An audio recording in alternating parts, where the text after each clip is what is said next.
Legenda Petani Immortal episode 59. Sebelum para pengunjung restoran berebut monyet yang dicegat, Li Yunfei telah meminta Chef Li untuk membuat sajian baru untuk Yang Yunu.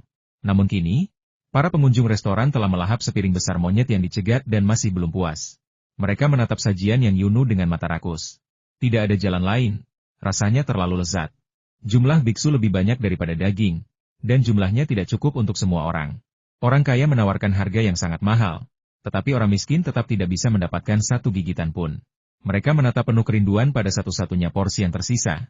Mulut mereka hampir berair. Li Yunfei berkata sambil tersenyum, "Kau seharusnya puas dengan rasa monyet yang kutangkap ini. Monyet yang kutangkap ini tak ternilai harganya. Berapapun uang yang kau tawarkan, aku tidak akan menjualnya karena aku ingin membawanya pulang untuk dimakan istriku." "Oh, begitu. Sayang sekali. Ini mengerikan. Aku baru saja mencicipi beberapa ekor monyet hasil sitaan dan aku sudah ketagihan. Untuk saat ini aku tidak tertarik pada makanan lain. Aku benar-benar iri pada istrimu. Jika aku seorang wanita, aku pasti akan memohon dan merayu untuk menikahimu. Aku tidak menginginkan apapun selain bisa makan makanan lezat yang sangat langka seperti ini setiap hari. Bos Li, apakah Anda masih punya monyet? Carikan lagi untuk kami coba. Uang bukan masalah. Kalau Anda benar-benar tidak peduli dengan uang, apakah Anda kekurangan istri? Saya juga tidak jelek. Aduh, sayang, kenapa kamu memukulku? Aku hanya bercanda." Para pengunjung restoran hanya bisa menghela napas, karena mereka tahu bahwa Li Yunfei adalah orang terkaya di kota Qinglong dan tidak kekurangan uang. Itu bukan sesuatu yang bisa Anda beli darinya hanya karena Anda punya uang. Beberapa hal telah terbukti benar jika Li Yunfei tidak mau menjual kepada Anda, bahkan harga yang sangat tinggi pun tidak akan mempengaruhinya. Oleh karena itu, sekarang setelah para pengunjung restoran ini tahu bahwa mereka tidak dapat menyentuh monyet yang ditangkap, mereka mengubah strategi mereka dan mulai bercanda, mencoba menemukan cara lain untuk memakannya. Li Yunfei tersenyum dan berkata kepada Chef Li, yang berdiri di samping, "Chef Li, apakah Anda sudah selesai menyiapkan monyet-monyet yang dicegat? Jika belum, bawalah semuanya untuk disantap para tamu ini." Chef Li langsung menjawab, "Saudara Fua, masih ada beberapa monyet yang dicegat dan belum tertangkap. Saya akan masuk dan menghabisi mereka sekarang juga. Sekalipun kita menghabiskan hasil tangkapan hari ini, kita masih bisa menangkap lebih banyak lagi besok." Baru saja, para pelanggan ini menawarkan harga selangit untuk memperebutkan satu ekor monyet yang dicegat, harga yang akan membuat siapapun tergiur. Bahkan jika Li Yunfei tidak mengingatkannya, Chef Li tetap akan membuat sisanya. Sekarang setelah Li Yunfei mengingatkannya, dia semakin bersemangat untuk membuat lebih banyak monyet yang dicegat dan mengeruk uang dari para pelanggan kaya ini. Setelah menjawab, Chef Li dengan antusias berlari ke dapur, siap untuk menggunakan keahliannya dan menghasilkan lebih banyak pendapatan untuk kediaman King He, yang pasti akan menambah penghasilannya bulan ini. Wow, masih ada beberapa monyet yang berhasil ditangkap dan perlu ditangani. Ini luar biasa. Tidak seorang pun dari kalian diizinkan mencoba mencuri monyet itu dariku nanti, atau aku akan mengubur kalian dengan uang. HMPH, siapa yang takut pada siapa? Aku mungkin kekurangan banyak hal, tapi aku tidak kekurangan uang. Mendengar bahwa masih ada beberapa monyet yang dicegat untuk dimasak, para pengunjung restoran menjilati bibir mereka. Lidah mereka berkedut karena antisipasi. Sementara itu, melihat begitu banyak orang menunggu monyet-monyet yang dicegat di aula, mereka mulai berebut bahkan sebelum disajikan. Masing-masing mengklaim sebagai yang terkaya. Beberapa bahkan mengeluarkan segepok uang tunai dan melemparkannya ke atas meja. Kesombongan dan sikap angkuh mereka tak tertandingi. Melihat tingkah laku para pengunjung restoran, Li Yunfei menggelengkan kepala dan tersenyum tipis. Berapapun uang yang mereka miliki, selama mereka menginginkan apa yang mereka sukai, mereka membelanjakannya dengan bijak. Adapun King Heju, bukankah tujuan pembukaannya adalah untuk menghasilkan uang? "Kakak, aku pulang sekarang." Setelah mengucapkan selamat tinggal kepada Li King He, Li Yunfei hendak pergi ketika tiba-tiba ia teringat sesuatu dan berkata kepada kakaknya, "Kakak, masih ada cukup banyak monyet yang dicegat. Apakah kita bisa menghasilkan lebih banyak uang tergantung pada keahlianmu? Sudah larut malam, jadi aku pulang dulu." "Ya, Yunfei, aku akan melakukannya. Kau harus segera kembali dan jangan membuat Yunu menunggu." Li King He tahu maksud Li Yunfei. Dia hanya mengatakan bahwa kelangkaan meningkatkan nilai, dan dia harus menjualnya dengan harga lebih tinggi. Sejujurnya, Li King He telah menemukan ide brilian untuk menjual monyet-monyet yang tersisa yang berhasil dicegat dengan harga selangit lelang. Karena itu, dia sekarang berkata kepada Li Yunfei, "Yunfei, aku sudah menemukan caranya." "Metode apa?" tanya Li Yunfei segera sambil hendak berbalik dan pergi. "Kita akan memperlakukan monyet-monyet yang tersisa yang berhasil dicegat seperti barang mewah dan melelangnya," kata Li King He seketika. Setelah mendengarkan, Li Yunfei tersenyum tipis dan berkata, "Kakak, metodemu sangat bagus, tetapi makanan tetaplah makanan, jangan berlebihan." "Baiklah, Aku yakin kau bisa mengatasinya dengan baik. Hari ini kau telah membangun merek, tetapi kau masih perlu menjalankan bisnis dengan stabil mulai sekarang. Aku tidak akan mengatakan apa-apa lagi, Yunu masih menungguku di rumah. Kakakmu tahu apa yang dia lakukan dan pasti akan menjaga semuanya dalam batas yang wajar. Oke, kamu sudah bekerja keras hari ini, pulanglah dan temani istrimu. Li Qinghe memahami arah operasi tersebut dan merasa lega. Dia yakin bahwa dia bisa melakukan ini dengan baik bahkan tanpa adik laki-lakinya di sisinya.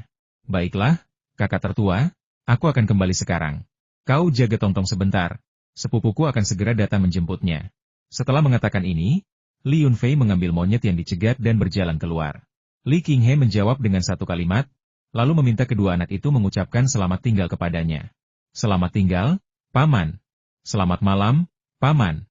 Setelah melambaikan tangan mengucapkan selamat tinggal kepada Mau Mau dan Tongtong, Li Yunfei meninggalkan kediaman Qinghe dan segera menuju ke pertanian. Tak lama kemudian, Li Yunfei kembali ke villa sambil membawa dokumen yang berisi informasi tentang monyet yang dicegat. Melihat istrinya, Yang Yunu, duduk sendirian di ruang tamu menonton TV. Li Yunfei merasa sedikit bersalah. Ia segera duduk di sebelah Yang Yunu dan berkata sambil tersenyum, "Istriku, maaf telah membuatmu menunggu. Sayang, lain kali jangan pulang selarut ini lagi. Aku bosan sekali sendirian di rumah. Aku sedang mengganti saluran TV dan tanpa sengaja menonton film horor. Aku sangat ketakutan." Yang Yunu tidak banyak tersenyum saat melihat Li Yunfei pulang selarut itu. Ia memasang ekspresi kasihan. "Baiklah, istriku tersayang, mulai sekarang aku akan pulang secepat mungkin." Melihat Yang Yunu sedikit genit, Li Yunfei segera membujuknya. Apa yang ditakutkan oleh seorang ahli bela diri tingkat 2? Bahkan jika ada hantu dan monster, mereka mungkin tidak akan bisa mendekatinya. "Hehe, aku akan memaafkanmu karena kamu bekerja sangat keras untuk menafkahi keluargamu." Melihat ekspresi tulus Li Yunfei, Yang Yunu dengan murah hati memaafkannya. Tetapi kemudian dia tiba-tiba teringat sesuatu dan bertanya, "Suami, bukankah kau bilang akan membawa pulang beberapa monyet hasil tangkapan untukku makan? Di mana mereka?" "Tidak. Lihat apa ini. Sekalipun aku melupakan segalanya, aku tidak akan pernah melupakan janjiku pada istriku." Mendengar Yang Yunu menyebutkan monyet yang dicegat, Li Yunfei segera mengambil sebagian dari monyet yang dicegat itu di dalam kotak bekal dan meletakkannya di atas meja. "Kau memang punya hati nurani." Melihat Li Yunfei mengeluarkan monyet yang dicegat, Yang Yunu menjadi senang. Dia segera mengambil sumpitnya, dengan penuh semangat mengambil seekor monyet yang dicegat, memasukkannya ke mulutnya, dan berseru, harum sekali, enak sekali." Setelah terbiasa dengan sayuran spesial dari pertanian kita, makanan dari luar juga terasa enak. Maaf mengecewakan Anda, tetapi monyet-monyet yang dicegat ini juga merupakan hasil peternakan kami. Hehe, sebagian besar ditangkap dari semak-semak di peternakan kami, kata Li Yunfei sambil tersenyum. "Hah, aku sudah menduga. Bagaimana mungkin seekor monyet biasa yang dicegat rasanya sana ini?" Ekspresi Yang Yunu tampak rumit, sulit untuk mengatakan apakah dia senang atau kecewa. "Lagi pula, selama kau menyukainya, tidak apa-apa. Bagaimana kalau kau mau aku keluar dan menangkap beberapa lagi selagi masih gelap?" tanya Li Yunfei. "Suami, kau tidak perlu keluar dan menangkap monyet lagi. Aku sudah cukup makan. Sudah sangat larut, dan Yang Yunu khawatir suaminya akan keluar menangkap monyet lagi." Dia mengambil seekor monyet lagi dan menaruhnya ke mulut Li Yunfei, sambil berkata, "Suami, buka mulutmu lebar-lebar." "Terima kasih, istriku." Dia membuka mulutnya dan memakan monyet yang telah diambil Yang Yunu. Meskipun dia setiap hari makan makanan yang dibudidayakan dengan air mata air spiritual di ruang kecilnya, dia terkejut dengan rasa monyet itu. Bukan karena rasanya terlalu enak, tetapi karena rasanya sangat berbeda dari monyet biasa. "Ngomong-ngomong, sayang, Yulong baru saja menyelesaikan ujian masuk perguruan tinggi. Kudengar dia mendapat nilai bagus dan seharusnya bisa masuk universitas ternama. Ibu dan ayah sangat senang mendengarnya dan berencana memberinya hadiah laptop agar dia bisa mencari informasi di universitas." Yang Yunu, yang sedang makan camilan monyet, tak kuasa menahan diri untuk berbagi kabar baik itu dengan suaminya, sambil teringat telepon dari adik laki-lakinya, Yang Yulong, malam itu.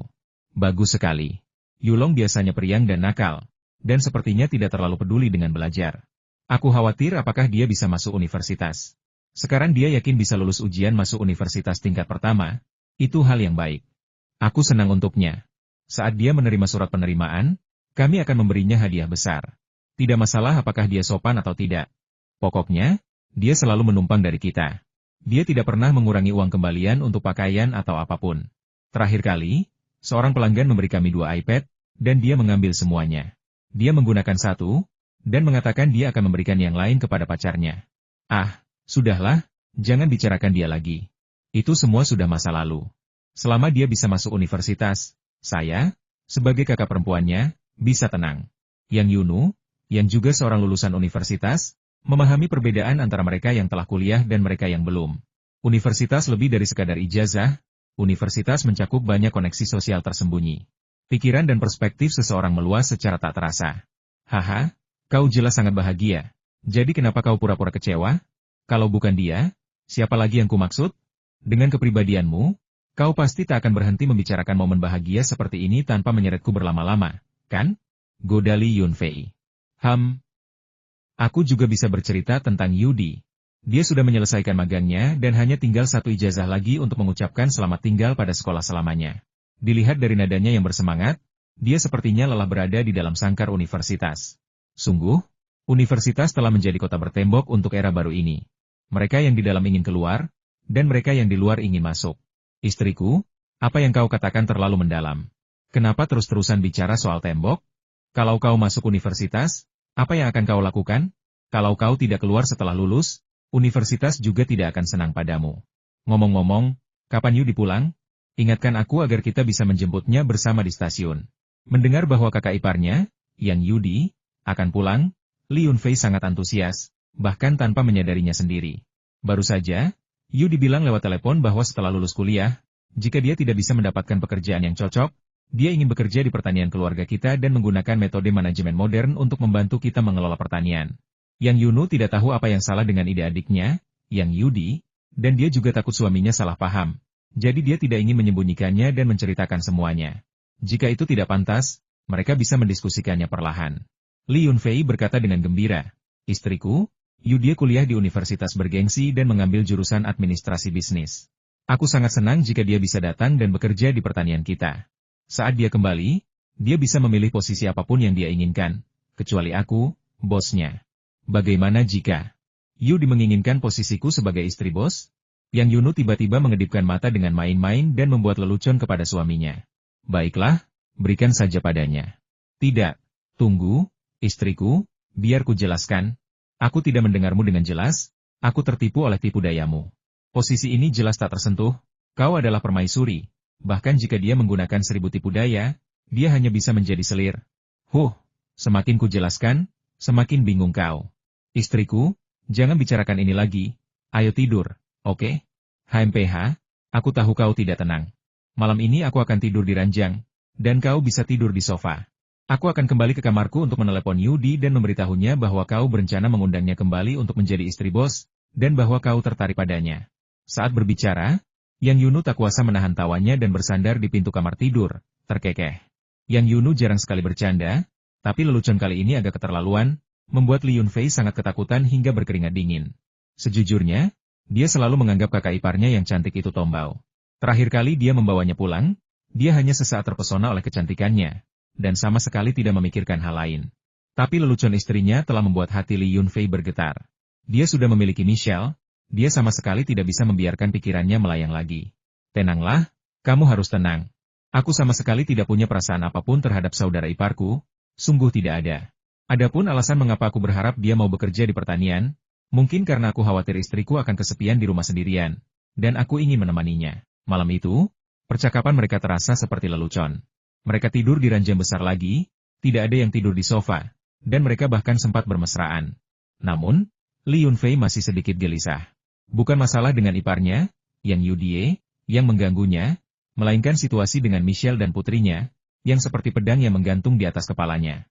Jika Yang Yunu bisa mempertahankan sikap bercandanya malam ini, semuanya akan baik-baik saja. Setelah badai, selalu ada pelangi. Tetapi jika sikap Yang Yunu berubah, dan dia mengambil gunting seperti setan kecil, gunting, maka Li Yunfei akan tamat. Li Yunfei diam-diam bersumpah bahwa dia tidak akan pernah main-main lagi. Wanita selalu merepotkan. Keinginan terbesarnya saat ini adalah menyelesaikan masalah Michelle dan putrinya secara damai. Jika memungkinkan, ia ingin menemukan seorang wanita untuk diajak curhat kepada istrinya tentang masalah ini. Lagi pula, sebagai seorang wanita, ia tentu lebih memahami wanita daripada pria, dan sedikit penyelidikan halus mungkin dapat membantu mengurangi tekanan yang mengerikan. "Ibu saya jelas tidak cocok. Jika saya menceritakan hal ini kepadanya secara gegabah, saya mungkin akan dipukuli terlebih dahulu. Nenek saya dia terlalu tua untuk menengahi konflik antara anak muda. Kakak perempuan saya akan menjadi pilihan yang baik, tetapi dia terlalu sibuk, karena telah berubah dari ibu rumah tangga menjadi wanita karir. Dia mungkin tidak memiliki kesabaran untuk menengahi perselisihan keluarga yang serius ini sampai tuntas. Mengingat kakak perempuannya, Li Qinghe, Li Yunfei teringat kembali masalah mencegat monyet-monyet itu. Lelang malam ini pasti akan sukses, dan jika kakaknya, mengikuti logika pengusaha pada umumnya, menyuruh seseorang membeli sejumlah besar monyet yang dicegat besok untuk melanjutkan lelang, maka semuanya akan menjadi masalah. Alasan mengapa monyet-monyet yang ditangkap malam itu mampu menghasilkan rasa yang begitu tak terlupakan adalah karena monyet-monyet itu telah direndam dalam air mata air di tempat yang sempit itu. Seandainya kakak perempuan tertua membeli monyet-monyet biasa yang ditangkap itu untuk dimasak dan dilelang, mungkin para tamu tidak akan berkomentar apapun setelah mencicipinya sekali. Namun, setelah beberapa kali, para pengunjung restoran itu ternyata bukan orang bodoh. Mereka menyadari telah ditipu oleh King Heju, yang menjual monyet sampah dengan harga selangit. Jika hal seperti itu terjadi, bukankah para pengunjung restoran yang kaya dan berpengaruh itu akan membuat keributan besar di King Heju? Sekalipun King Heju memberikan kompensasi yang sesuai pada saat itu, reputasinya akan rusak parah. Dengan reputasi yang rusak, bisnisnya akan anjlok, dan akan tersebar luas di internet oleh para wisatawan sebagai skandal. Oleh karena itu, keesokan paginya, Li Yunfei bangun pagi-pagi dan melihat Yang Yunu masih tertidur lelap. Istrinya, dalam tidurnya, tampak tenang dan anggun, seolah tak mampu marah. Li Yunfei menghela napas dalam hati. Semakin seorang wanita tanpa acuh tak acuh terhadap segalanya, semakin sensitif pantangannya. Ketika pantangan itu muncul, itu seperti murka seorang raja darah bisa mengalir seperti sungai aduh, tak ada lagi yang bisa dikatakan. Bahkan jika dia sendiri berdarah, itu tak akan cukup untuk membuat sungai. Yah, Li Yunfei terlalu banyak berpikir. Dia dengan lembut mencium dahi istrinya yang halus, lalu dengan cepat bangun dari tempat tidur, membersihkan diri, dan keluar. Begitu Li Yunfei melangkah keluar dari halaman, matanya tanpa sadar melirik koin emas dan tembaga di sudut.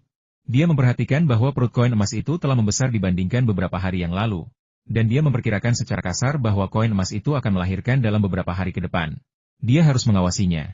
Jika tidak, jika koin emas itu mengalami komplikasi selama persalinan, akan merepotkan.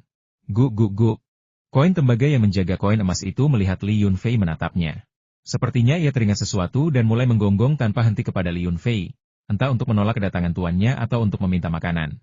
Kalian semua sudah gila kalau tidak peduli dengan makhluk hamil, termasuk kau, yang seharusnya melindungi makhluk hamil. Li Yunfei tidak repot-repot memikirkan maksud sebenarnya, melemparkan kedua ikan itu, dan buru-buru meninggalkan halaman villa. Li Yunfei tiba di kediaman King He dengan cepat. Bahkan sebelum melihat kakak perempuannya, Li King He, ia langsung tertarik pada papan pengumuman di pintu masuk kediaman King He. Tidak hanya Li Yunfei yang memperhatikan pengumuman itu, tetapi banyak pejalan kaki juga berhenti untuk melihatnya, ekspresi mereka cukup menarik. Mulai hari ini, toko kami menawarkan harga tinggi untuk membeli monyet hasil sitaan, tanpa batasan jumlah. Jika Anda memiliki monyet tersebut, silakan datang ke toko untuk membahas detailnya. Orang-orang yang melihat pengumuman itu mulai mendiskusikannya. Sudah dengar? Semalam, King Heju menjual monyet yang biasa kita gunakan untuk memberi makan ayam dengan harga selangit. Monyet-monyet itu hanya digoreng dan ditaburi garam, dan sepiringnya harganya lebih mahal daripada penghasilan tahunan kita. Ya, kebetulan saya sedang berdiri di pintu dan melihat semuanya. Tahukah Anda berapa harga monyet yang terakhir ditangkap? $1.000, dan harus dibayar tunai. Saya hampir berjuang mati-matian untuk mendapatkannya. Itu membuat saya sangat takut. Saya tidak tidur sama sekali malam itu. Saya membangunkan istri dan anak-anak saya dan kami menghabiskan sepanjang malam menangkap monyet-monyet yang tertangkap. Lihat apa yang saya bawa, semuanya itu. Saya akan masuk ke toko dan menjualnya sebentar lagi. Hehe, sebenarnya aku juga menangkap beberapa, tidak banyak, hanya lebih dari 100. Banyak penduduk desa menyaksikan lelang makanan mendadak ini. Setelah rasa iri dan kesal awalnya, mereka begitu gembira hingga tidak bisa tidur. Mereka bergegas pulang malam itu, mengumpulkan istri dan anak-anak mereka, dan bersama-sama mereka menangkap monyet-monyet itu. Orang-orang ini merasa telah mengambil keputusan yang tepat. King Heju memang membelinya dengan harga tinggi. Pada saat itu, Li Yunfei hanya mendengarkan dengan tenang ucapan penduduk desa, menggelengkan kepalanya tanpa daya, dan berjalan masuk ke kediaman King He. Alasan mengapa monyet-monyet dari King Heju bisa laku dengan harga tinggi di lelang adalah karena air mata air di tempat yang sempit itu. Jika mereka tidak direndam dalam air mata air di tempat yang sempit itu, monyet-monyet tersebut akan tetap sama, rasanya pun akan sama, dan harganya tidak akan jauh lebih tinggi dari sebelumnya. Aku sendiri yang menciptakan masalah ini, jadi aku harus membereskannya. Rahasia ruangan kecil ini tidak boleh terungkap. Aku harus menutupinya dengan kebohongan lain. Aku perlu berbicara serius dengan kakak perempuanku sebelum semuanya memburuk. Jika tidak, Ini bisa menyebabkan masalah besar. Saat itu, Li Qinghe, yang berdiri di sebelah kasir, melihat adik laki-lakinya datang begitu pagi. Dia tersenyum dan menghampirinya. Berkata, Yun Fei, kenapa kamu datang sepagi ini? Apakah kamu penasaran dengan lelang monyet yang dicegat tadi malam? Sebelum dia sempat menjawab, Li Qinghe dengan bersemangat mulai menjelaskan panjang lebar tentang kejadian kemarin Yun Fei. Tahukah kamu betapa sengitnya lelang monyet yang dicegat tadi malam? Harganya sangat tinggi. Orang-orang itu sepertinya tidak peduli dengan harganya. Mereka terus saja menawar. Awalnya, harga rata-rata sekitar 1.000 per ekor, yang cukup wajar. Tapi kelompok monyet yang dicegat terakhir hanya ada 10 ekor. Dan tahukah kamu berapa harganya? 100.000. 100.000 penuh. Itu berarti 10.000 per ekor. Kata-kata Li Qinghe tidak membawa kegembiraan atau kebahagiaan bagi Li Yun Fei, melainkan kesedihan. Dia berkata, Kakak, apakah ini alasan mengapa kau memasang pengumuman untuk membeli dan mencegat monyet di depan pintu sepagi ini? Ya, Yun Fei, aku sudah terbiasa miskin. Aku ingin memanfaatkan musim puncak untuk memburu monyet dan menghasilkan banyak uang. Mau-mau masih muda. Aku tidak tahu berapa biaya yang dibutuhkan untuk menyekolahkannya sampai dia lulus kuliah. Aku bekerja sangat keras, semua demi anakku. Li Qinghe tidak tahu mengapa adik laki-lakinya, Li, tidak bahagia. Tetapi ketika dia memikirkan bagaimana seluruh keluarga bergantung padanya untuk mencari nafkah, dia tidak sabar untuk menghasilkan banyak uang dan berusaha menjadikan anaknya generasi kedua yang kaya. Kakak, jangan terlalu berlebihan, jangan bersikap seperti korban di depanku. Sekalipun kau tidak menjual satupun monyet penangkap di masa depan, pendapatan tahunan toko kecilmu tidak akan kurang dari 5 juta. Lagi pula, dengan aku sebagai pamanmu di sekitarmu, apakah mau-mau akan miskin di masa depan? Baiklah, kemarilah. Aku ada sesuatu yang ingin kukatakan padamu. Pada saat itu, Li Yun Fei menyadari bahwa banyak pengunjung dan karyawan diam-diam memperhatikan kedua kakak beradik itu, jadi dia menggenggam tangan kakak perempuannya dan membawanya ke halaman belakang. Aku sama sekali tidak berpura-pura menjadi korban, aku hanya menyatakan fakta. Adikku, kenapa kau begitu merahasiakan sesuatu? Apakah ada sesuatu yang tidak bisa kau ceritakan di depan umum? Li Qinghe sedikit malu, merasa sangat hina karena trik kecilnya telah terbongkar oleh adiknya. Kakak, monyet-monyet yang disita kemarin hanya untuk membantumu mempromosikan tokomu, meningkatkan popularitasnya, dan menciptakan kehebohan. Tapi kau, setelah lelang, masih ingin meraup keuntungan besar. Membeli begitu banyak monyet sitaan tidak hanya merugikanmu, tetapi juga menghancurkan King Heju. Kau tertipu, dan kau juga menipu kediaman King He? Apa sebenarnya yang terjadi? Li Qinghe masih bingung dan heran, dan semakin dia mendengarkan, semakin bingung pula dia. Ceritanya panjang. Li Yun Fei mengerutkan kening dan menjelaskan, menyadari bahwa ia perlu menghadapi kakak perempuannya. Alasan monyet hasil tangkapan itu begitu dipuji oleh para pengunjung restoran tadi malam adalah karena aku menambahkan resep rahasia ke dalamnya, yang mengubah rasa biasa mereka. Tapi sekarang, jika kalian mencoba membeli monyet hasil tangkapan biasa, tanpa resep rahasia itu, tidak ada yang mau membelinya. Bahkan dengan harga 100 yuan per ekor, apalagi 1.000. Kakak, apakah kau mengerti sekarang? Ah, jadi begitulah. Jelas sekali, Li Qinghe juga ketakutan mendengar kata-kata Li Yun Fei. Ia berseru, aku sudah menghabiskan banyak uang untuk membeli monyet-monyet yang dicegat itu. Dulu harganya 1 yuan per ekor, tapi sekarang aku menawarkannya 10 yuan per ekor. Aku ingin penduduk desa mendapatkan lebih banyak penghasilan atas kerja keras mereka, tapi sekarang aku malah merugikan diri sendiri. Aku akan kehilangan banyak uang. Li Yun Fei berkata sambil tersenyum kecut. Kakak, itulah sebabnya aku datang menemuimu sepagi ini. Apa yang harus kita lakukan sekarang? Sebagai pemilik restoran King Heju, Li Qinghe fokus pada bisnisnya. Tadi malam, dia telah meyakinkan para pelanggan yang masih menginginkan monyet itu bahwa akan ada lelang monyet yang dicegat lagi besok, dan mereka yang ingin mencegat monyet itu harus datang ke restoran King Heju pagi-pagi keesokan harinya. Tapi sekarang, monyet yang dicegat itu tidak memiliki resep rahasia yang disebutkan Li Yun Fei. Bukankah itu akan menyebabkan para pelanggan membuat keributan dan mengatakan bahwa dia telah melanggar janjinya? Oh, benar, resep rahasianya. Memikirkan hal itu, mata Li Qinghe berbinar, dan dia dengan gembira berseru. Adik kecil, kau tahu resep rahasianya, kan? Kalau begitu, cepat berikan resep rahasia itu kepada kakakmu. Kalau tidak, kediaman King He milik kakakmu akan hancur, karena kakak perempuanmu berjanji kepada para pengunjung restoran bahwa akan ada lelang monyet hari ini. Seolah mengantisipasi pertanyaan Li Qinghe, Li Yun Fei menjawab dengan pasrah. Saudari, resep rahasianya berasal dari seorang teman di dunia bela diri. Dia hanya memberi saya beberapa produk jadi, dan saya tidak tahu formula pastinya. Namun, saya tahu bahwa salah satu bahan utamanya sangat mahal. Menggunakannya sesekali untuk meningkatkan reputasi restoran tidak masalah, tetapi menggunakannya setiap hari tidak hanya akan merugikan, tetapi bahan mahal itu juga tidak selalu tersedia. Sekarang kau mengerti alasannya, kan? Apa yang kau mengerti? Kalau memang begitu, seharusnya kau mengingatkanku kemarin. Sekarang setelah aku mengatakan semua itu, jika para pengunjung restoran meneriakiku hari ini, aku akan kehilangan muka. Li Qinghe mengeluh dengan cemas. Melihat ekspresi muram kakak perempuannya, Li Yunfei hanya bisa menghiburnya. Aku tidak bisa mengatakan apa yang akan terjadi di masa depan, tetapi aku akan menangani situasi hari ini untukmu. Kedepannya, santai saja, jual lebih banyak makanan biasa, dan hanya sesekali membuat sensasi. Baiklah, baiklah, aku akan mendengarkanmu, kakak. Li Qinghe menghela napas lega, merasa bahwa meskipun sebagai wanita yang kuat, dia belum cukup kuat. Saat masalah datang, dia tetap membutuhkan seseorang untuk bersandar. Kakak, baiklah, cepat sobek pengumuman di pintu dan tempel yang baru yang menyatakan bahwa pengumpulan monyet hasil sitaan ditangguhkan. Kalau tidak, malam ini penduduk desa akan menangkap lebih banyak monyet hasil sitaan. Saat itu, akan sulit untuk mengumpulkannya atau tidak mengumpulkannya, karena tidak banyak produk jadi dari resep rahasia itu yang tersisa. Mungkin hanya cukup untuk malam ini saja.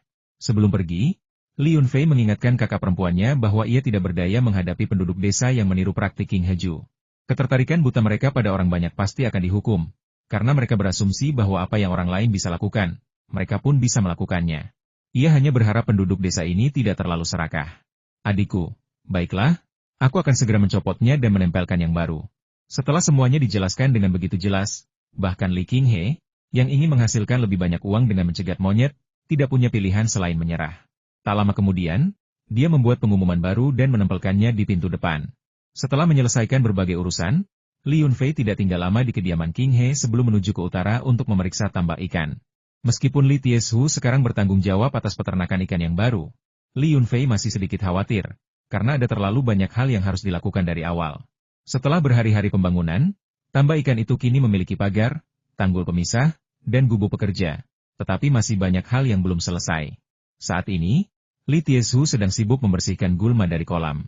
Melihat Li Yunfei datang, dia segera menghentikan pekerjaannya, berlari kecil menghampiri Li Yunfei, dan berkata dengan senyum puas, "Fua, kau di sini. Lihat bagaimana paman mengelola tambak ikan ini. Hehe, kelihatannya cukup bagus. Aku hanya datang untuk melihat-lihat dan bertanya apakah ada kesulitan yang membutuhkan bantuanku?" Kata Li Yunfei kepada Li Tieshu setelah melirik sekeliling tambak ikan. Li Tieshu kebetulan memiliki sesuatu untuk dibicarakan dengan Li Yunfei. Dan ketika dia bertanya, Li Yunfei segera menjawab, "Fua, infrastruktur lain dari tambak ikan telah selesai sebagian, dan para pekerja tambak ikan secara bertahap mulai terbiasa dengan proses kerja dan peraturan. Namun, ada beberapa hal terkait kolam ikan yang memerlukan persetujuanmu." Setelah mendengar perkataan Li Tieshu, Li Yunfei segera bertanya dengan penasaran. "Oh, Paman Tieshu, masalah apa yang mungkin ada di kolam ikan itu?" Melihat ekspresi terkejut Li Yunfei, Li Tieshu segera berkata, "Fua, ikutlah denganku." Melihat sikap Li Tieshu yang agak tertutup, Li Yunfei menjadi semakin penasaran. Namun, dia tidak mengajukan pertanyaan lebih lanjut untuk saat ini, dan hanya mengikuti Li Tieshu dari belakang, ingin melihat bagaimana situasinya terlebih dahulu. Tak lama kemudian, Li Tieshu membawa Li Yunfei ke tepi kolam ikan. Ia menunjuk ke kolam ikan di bawah dan berkata, "Fua, perhatikan airnya baik-baik. Apakah kau melihat sesuatu yang tidak beres? Kualitas airnya sangat bagus, ada banyak tanaman air, lingkungannya cukup indah. Apa masalahnya?" Jawab Li Yunfei dengan bingung. Melihat ekspresi bingung Li Yunfei, Li Tieshu dengan cepat menjelaskan, "Fua, kami menyewa kolam ikan ini dari desa. Dulunya kolam ini digunakan untuk memelihara banyak ikan campuran. Kolam-kolam ini belum dikeringkan atau dibersihkan selama bertahun-tahun, dan banyak ikan yang lolos telah tumbuh sangat besar. Ikan-ikan besar ini membawa sial bagi kami para peternak ikan. Jika kami tidak membersihkannya lagi, kami akan beruntung jika 10 dari 100 ikan kecil bertahan hidup." "Paman Tieshu, apakah ini benar-benar seserius itu? Bukankah Li Kezi dan yang lainnya mengatakan bahwa mereka tidak bisa menangkap banyak ikan lagi? Itulah sebabnya mereka menyerahkan tambak ikan ini kepadaku? Jika mereka masih memiliki banyak ikan besar, mengapa mereka memberikannya kepadaku secara cuma-cuma?"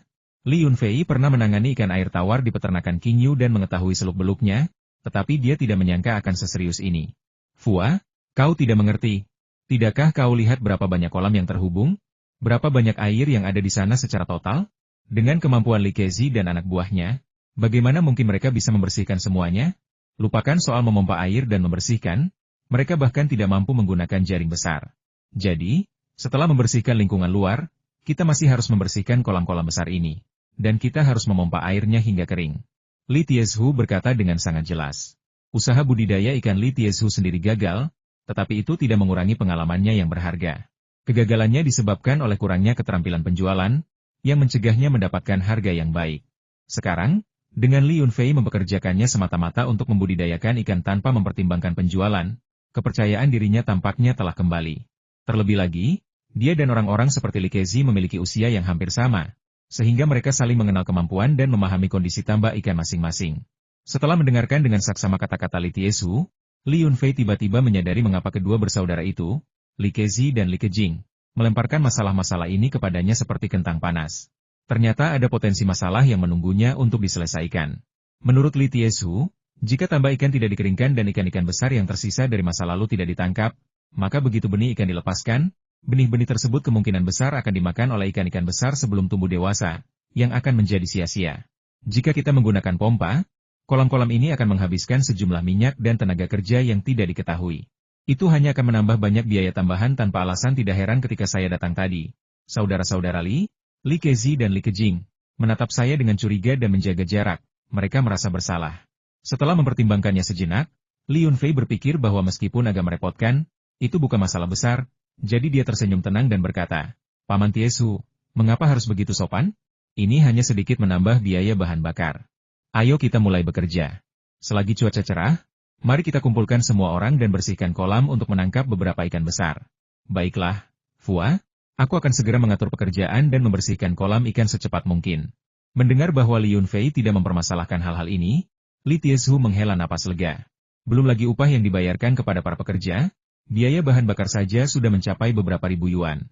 Dia adalah orang yang jujur, tetapi dia juga merasa bahwa saudara-saudara Li Kezi dan Li Yunfei agak licik, jadi dia memutuskan untuk memberi mereka pekerjaan yang lebih berat di masa depan.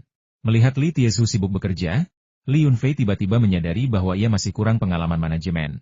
Jika pembersihan menyeluruh diperlukan, persiapannya seharusnya dilakukan lebih awal. Jika tidak, itu akan menjadi pemborosan waktu yang sangat besar. Namun, ia juga berpikir bahwa Li Tiezhu hanyalah seorang petani yang jujur dan sederhana, dan tidak dapat dihindari bahwa ia akan melakukan beberapa hal dengan tidak baik ketika tiba-tiba ditugaskan mengelola tambak ikan dengan lebih dari 20 pekerja. Li Yunfei tidak menyalahkan Li Tiezhu karena menunda pengoperasian tambak ikan. Ia hanya merasa sangat perlu untuk mempekerjakan seorang manajer khusus untuk secara teratur memeriksa semua lokasi di bawah namanya. Sama seperti Luo Peng, yang bertanggung jawab mengelola perusahaan investasi pariwisata, ia mengelola hotel rumah bambu, pusat perikanan, dan toko-toko tepi sungai dengan tertib. Li Yunfei berjalan menghampiri Li Tiezhu dan berkata kepadanya, Paman Tiezhu, Paman bisa membiarkan para pekerja yang mengerjakan pekerjaan itu. Paman tidak perlu melakukan semuanya sendiri. Misalnya, ketika harus membawa pompa air, Paman cukup berdiri di samping dan mengarahkan mereka. Paman tidak perlu mengangkat jari pun. Kita semua berasal dari desa yang sama. Jika aku tidak melakukan apa-apa, bukankah semua orang akan berpikir aku hanya mencari nafkah dengan berbicara? Kata Li Tiezhu dengan sedikit khawatir. Li Yunfei tersenyum dan menariknya ke tempat terbuka di dekat kolam ikan. Lalu melanjutkan, Paman Tiezhu, kita perlu bicara baik-baik. Melihat ekspresi serius Li Yunfei, Li Tiezhu berpikir dia telah melakukan kesalahan dan bertanya dengan gugup, Fua, apakah Paman Tiezhu melakukan kesalahan? Aku mengerti apa yang baru saja kau katakan, tetapi jika aku tidak memimpin dalam melakukan kerja keras, penduduk desa tidak akan percaya. Paman Tiezhu, Anda tidak melakukan kesalahan apapun. Ada beberapa hal yang perlu saya jelaskan kepada Anda. Melihat ekspresi gugupnya, Li Yunfei tersenyum dan berkata, saya akan berbicara dengan Anda tentang masalah manajemen.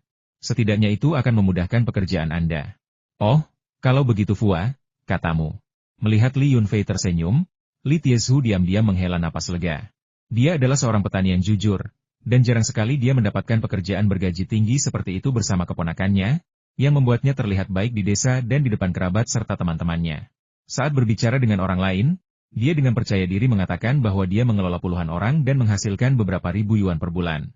Tidak hanya itu, istrinya sekarang memperlakukannya berbeda, sikapnya jauh lebih baik dari sebelumnya, dan dia sangat kooperatif di ranjang. Jika dia kehilangan pekerjaan ini, istrinya akan menjadi orang pertama yang akan meminta pertanggungjawabannya. Li Yunfei menjelaskan beberapa hal terkait manajemen kepadanya. Paman Tiezhu, Anda bukan lagi karyawan biasa. Selain saya, Anda adalah orang dengan peringkat tertinggi di tambak ikan ini. Peraturan karyawan berlaku, dan semua orang harus mematuhinya. Siapapun yang melanggar akan didenda atau bahkan dipecat. Meskipun kita semua berasal dari desa yang sama, peraturan tidak boleh dilanggar. Sebagai manajer, Tugas Anda adalah mengawasi situasi secara keseluruhan, merencanakan jadwal kerja secara rasional, dan mengawasi kemajuan dan detailnya. Anda tidak perlu melakukan semuanya sendiri. Itu akan melelahkan Anda. Lihat, ketika Anda mengatakan Anda sedang memompa air, Anda hanya perlu berteriak, dan semua orang bekerja dengan baik. Tidak ada yang bermalas-malasan. Selain itu, hal-hal kecil seperti memompa air dan membersihkan kolam berada dalam wewenang Anda. Anda tidak perlu melapor kepada saya. Jika Anda benar-benar berpikir itu terlalu mahal, hubungi saja saya. Jangan buang waktu untuk ini. Karena uang yang kita hasilkan di masa depan akan puluhan ribu, bahkan ratusan ribu kali lebih banyak daripada pengeluaran ini. Fua, kau bilang aku tidak perlu berkonsultasi denganmu tentang apapun di tambah ikan ini, dan aku bisa memutuskan semuanya sendiri. Li Tieshu belum pernah bekerja di luar kota Qinglong seumur hidupnya. Dalam benaknya, karena tambah ikan itu milik Li Yunfei, maka Li Yunfei adalah bosnya. Oleh karena itu, Li Yunfei harus membuat semua keputusan tentang tambah ikan tersebut. Jadi, dia sangat terkejut dan sulit mempercayainya. Hehe, ya, kecuali untuk hal-hal yang melibatkan jumlah uang yang sangat besar, dan keadaan tak terduga yang tidak dapat Anda selesaikan, Anda tidak perlu melapor kepada saya atau meminta instruksi tentang hal-hal kecil lainnya. Anda dapat mengambil keputusan sendiri. Selama pembukuan sesuai selama tinjauan akuntansi bulanan, itu tidak masalah. Haha, kau sendiri yang bilang. Sekarang aku merasa seperti bos juga. Li Tieshu sangat gembira dan tertawa terbahak-bahak. Namun, setelah merenung lebih dalam, ia merasakan tanggung jawab dan tekanan yang lebih besar. Fua sangat mempercayainya, ia tidak bisa mengecewakannya. Ia harus membuat tambah ikan itu menghasilkan lebih banyak uang. Li Yunfei mengangguk sedikit, merasa bahwa sifat Li Tieshu baik dan dengan sedikit pelatihan, dia bisa menangani posisi tersebut. Selain itu, kolam ikan itu tidak terlalu besar, dan tidak banyak pekerja. Karena dia telah ditugaskan pada posisi ini, dia akan membiarkannya bekerja perlahan. Dia percaya bahwa dengan waktu dan bimbingan, dia mungkin akan menjadi manajer yang baik dan mampu menangani berbagai hal secara mandiri. Meskipun Li Yunfei berbagi banyak pengetahuan manajemen dengannya, Li Tieshu belum menempatkan dirinya dalam peran seorang manajer. Setelah berbicara dengan Li Yunfei, dia dengan bersemangat berlari dan, seperti sebelumnya, membantu karyawan biasa membawa pompa air dan memasang pipa air. Hehe. Li Yunfei hanya bisa menggelengkan kepala dan tersenyum getir. Namun, mengingat Paman Tieshu adalah orang yang rajin, dan bahwa seorang manajer sebaiknya melakukan segala sesuatunya secara pribadi, mungkin tegurannya itu sendiri salah. Tidak apa-apa, sekarang saya hanya menunggu kolamnya dikeringkan agar saya bisa masuk dan menangkap ikan juga. Setiap kolam yang masih alami adalah harta karun alami, tempat Anda bisa menangkap banyak ikan besar, ikan mas hitam, kura-kura bercangkang lunak, belut, ikan gobi, ikan lele emas. Di sini terdapat 2 kolam besar dan beberapa kolam kecil, yang kemungkinan dirancang oleh penduduk desa di masa lalu untuk memudahkan drainase dan kegiatan memancing. Setelah Li Yunfei mengambil alih kolam-kolam ini, ia hanya melakukan perbaikan kecil dan tidak banyak berinvestasi. Ia memperkuat bendungan pemisah pada fondasi aslinya. Saat ini, Li Tieshu sedang mengatur para pekerja untuk memindahkan pompa air dan memusatkannya di dekat kolam ikan kecil untuk mengeringkan airnya. Tujuannya sederhana, mengeringkan air dari kolam ikan kecil ini, lalu memindahkan pompa air ke kolam ikan kecil lainnya. Pada saat itu, begitu pompa air beroperasi, selama ada 1 orang yang ditugaskan untuk menjaganya, pekerja lainnya dapat kembali ke kolam ikan yang semula dikeringkan untuk menangkap ikan. Pendekatan ini menghemat waktu dan tenaga, memungkinkan pengaturan kerja yang wajar, dan memaksimalkan efisiensi. Tidak ada orang bodoh di dunia ini. Sekalipun penduduk desa memiliki tingkat pendidikan yang rendah, pengalaman kerja mereka tidak lebih buruk daripada orang lain. Li Yunfei memahami prinsip-prinsip perencanaan ini, dan meskipun Li Tieshu tidak memahami hal-hal ini, dia dapat menggunakannya berdasarkan pengalaman hidupnya. Meskipun kolam ikan besar dibagi menjadi beberapa kolam yang lebih kecil oleh tanggul, setiap kolam ikan kecil tetap cukup besar. Sekarang bukan musim kemarau, dan meskipun ada banyak mesin pompa dan kecepatan pemompaannya cepat, tidak realistis untuk mengharapkan semua air dari kolam ikan kecil dapat dikeringkan dalam waktu singkat. Oleh karena itu, Li Yunfei menginstruksikan Li Tieshu untuk segera memberitahunya begitu kolam ikan dikeringkan, karena ia suka menangkap ikan di kolam yang kering. Terus terang, ia adalah nelayan yang rakus. Setelah menyelesaikan pekerjaan di tambak ikan, Li Yunfei kembali ke vilanya. Melihat Yang Yuno menonton televisi di ruang tamu, ia merasakan kegelisahan yang mendalam. Masalah Michelle dan putrinya telah membebani pikirannya, menjadi kekhawatiran yang mendalam. Ia tidak tahu bagaimana cara memberitahu istrinya, atau bagaimana reaksinya jika ia mengetahuinya. Bagaimanapun, Li Yunfei tahu dia sama sekali tidak bisa menyebutkan Michelle dan putri mereka kepada istrinya saat ini. Dia harus menunggu sampai setelah istrinya melahirkan. Namun, dia sangat ingin berbicara dengan seseorang tentang hal-hal ini. Jika tidak, seluruh kejadian ini akan membuatnya gila. Hahaha. Sepertinya aku memang tidak cocok untuk bersenang-senang di luar. Semua omong kosong tentang menjaga api unggun tetap menyala sambil mengibarkan bendera warna-warni di samping rumah itu bohong. Kalau aku benar-benar punya bendera warna-warni sebanyak itu, aku pasti sudah gila sebelum sempat menikmati keseruannya. Li Yunfei menghela napas dalam hati, pikirannya benar-benar kacau. Dengan siapa aku bisa berbicara? Aku ingin meminta kakakku untuk berbicara dengannya, tetapi dia terlalu sibuk dengan bisnisnya saat ini, jadi aku tidak bisa mengandalkannya untuk sementara waktu. Teman lamaku, Huda Hai, sekarang selalu bersama Jiang Qinqin. Dia tidak bisa memikirkan hal lain selain pacarnya. Dan dia tidak pandai bicara. Jika dia tahu, dia pasti akan menceritakannya ke seluruh dunia. Sedangkan untuk Jiang Qinqin, lebih sulit lagi membicarakannya, karena aku tidak begitu mengenalnya, dan dia adalah teman baik Yang Yunu, seperti sahabat karib. Dia pasti akan merahasiakannya dari istrinya, Yang Yunu. Berbicara soal persahabatan sepertinya aku punya teman dekat laki-laki. Mungkin sebutan itu yang kuberikan sendiri, tapi hubungan kami benar-benar baik. Kami teman kuliah, tidak terlalu jauh, tidak terlalu dekat sempurna untuk topik ini. Tapi sekarang dia adalah sekretaris partai kota, aku jadi bertanya-tanya apakah dia akan punya waktu untukku?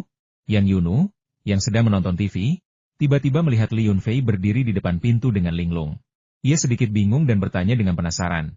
Sayang, kenapa kamu berdiri di depan pintu begitu lama tanpa masuk? Ada sesuatu yang mengganggumu? Hehe. Aku tidak perlu khawatir tentang apapun. Li Yunfei tahu bahwa istrinya tidak akan mempercayainya jika dia menjawab seperti ini, dan bahkan mungkin akan mendesaknya untuk memberikan detail lebih lanjut. Sebenarnya, tidak ada yang istimewa. Aku baru saja pulang dari tambak ikan. Mereka sedang memompa air dan membersihkan ikan-ikan besar.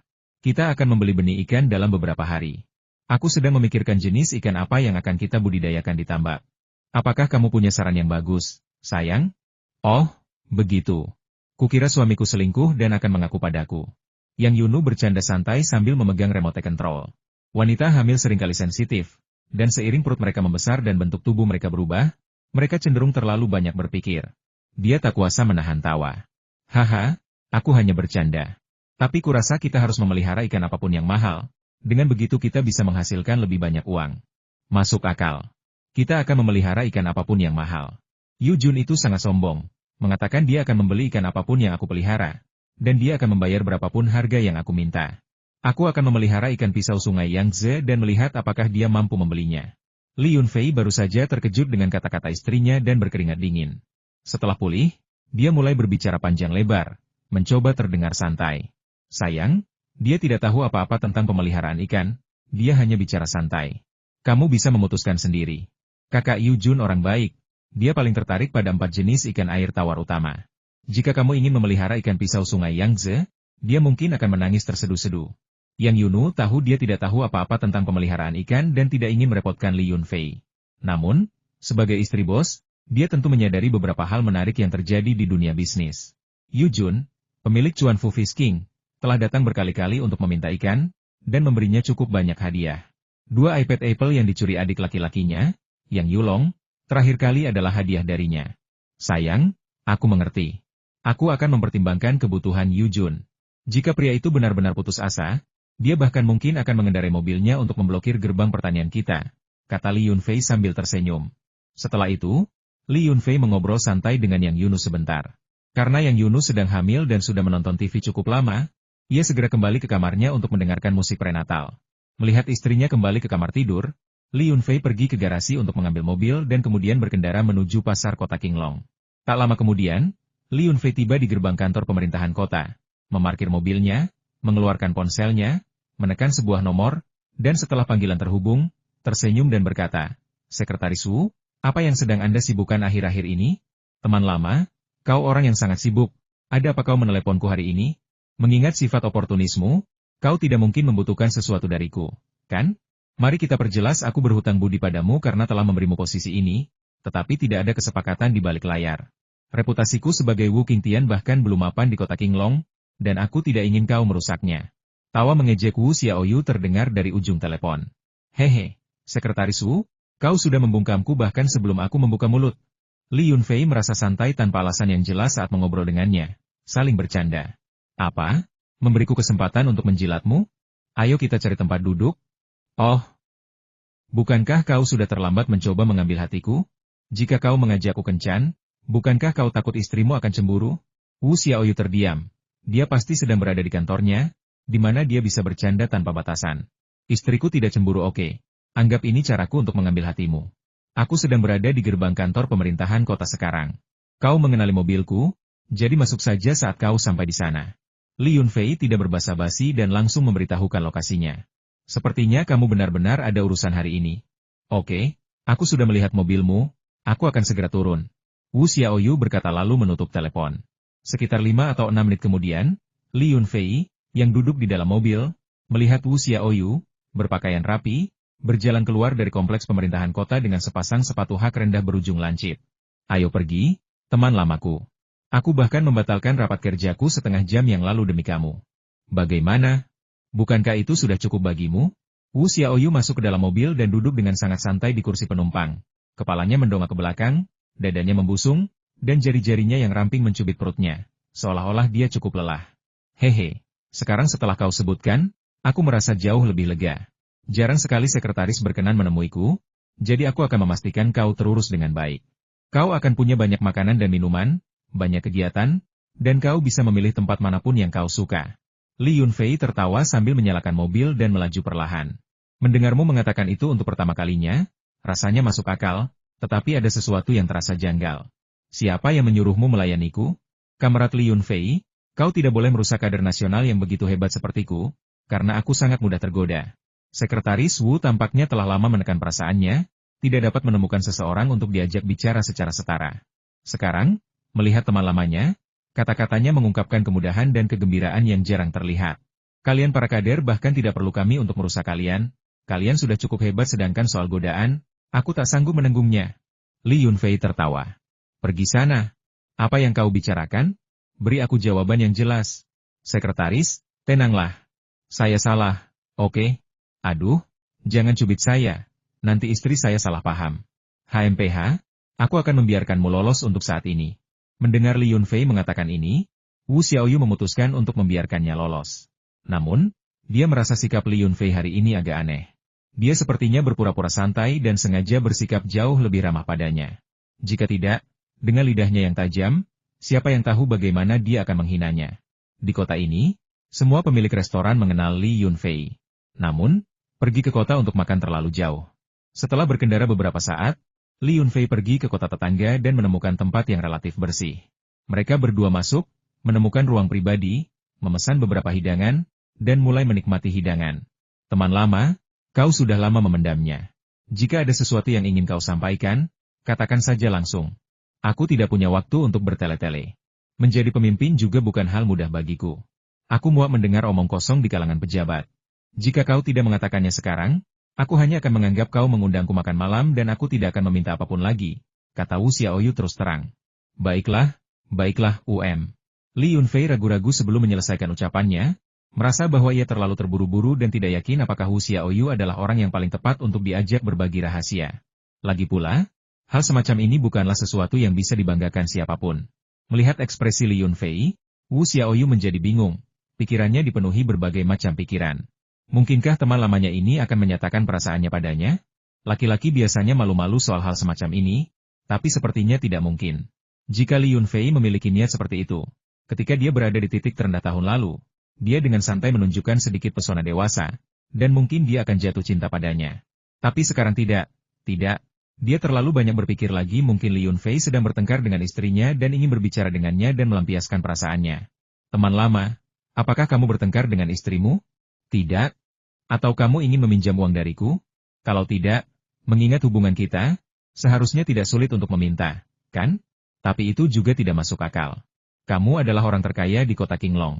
Jika kamu ingin meminjam uang dariku, itu seperti mencoba mengambil ikan dari pohon.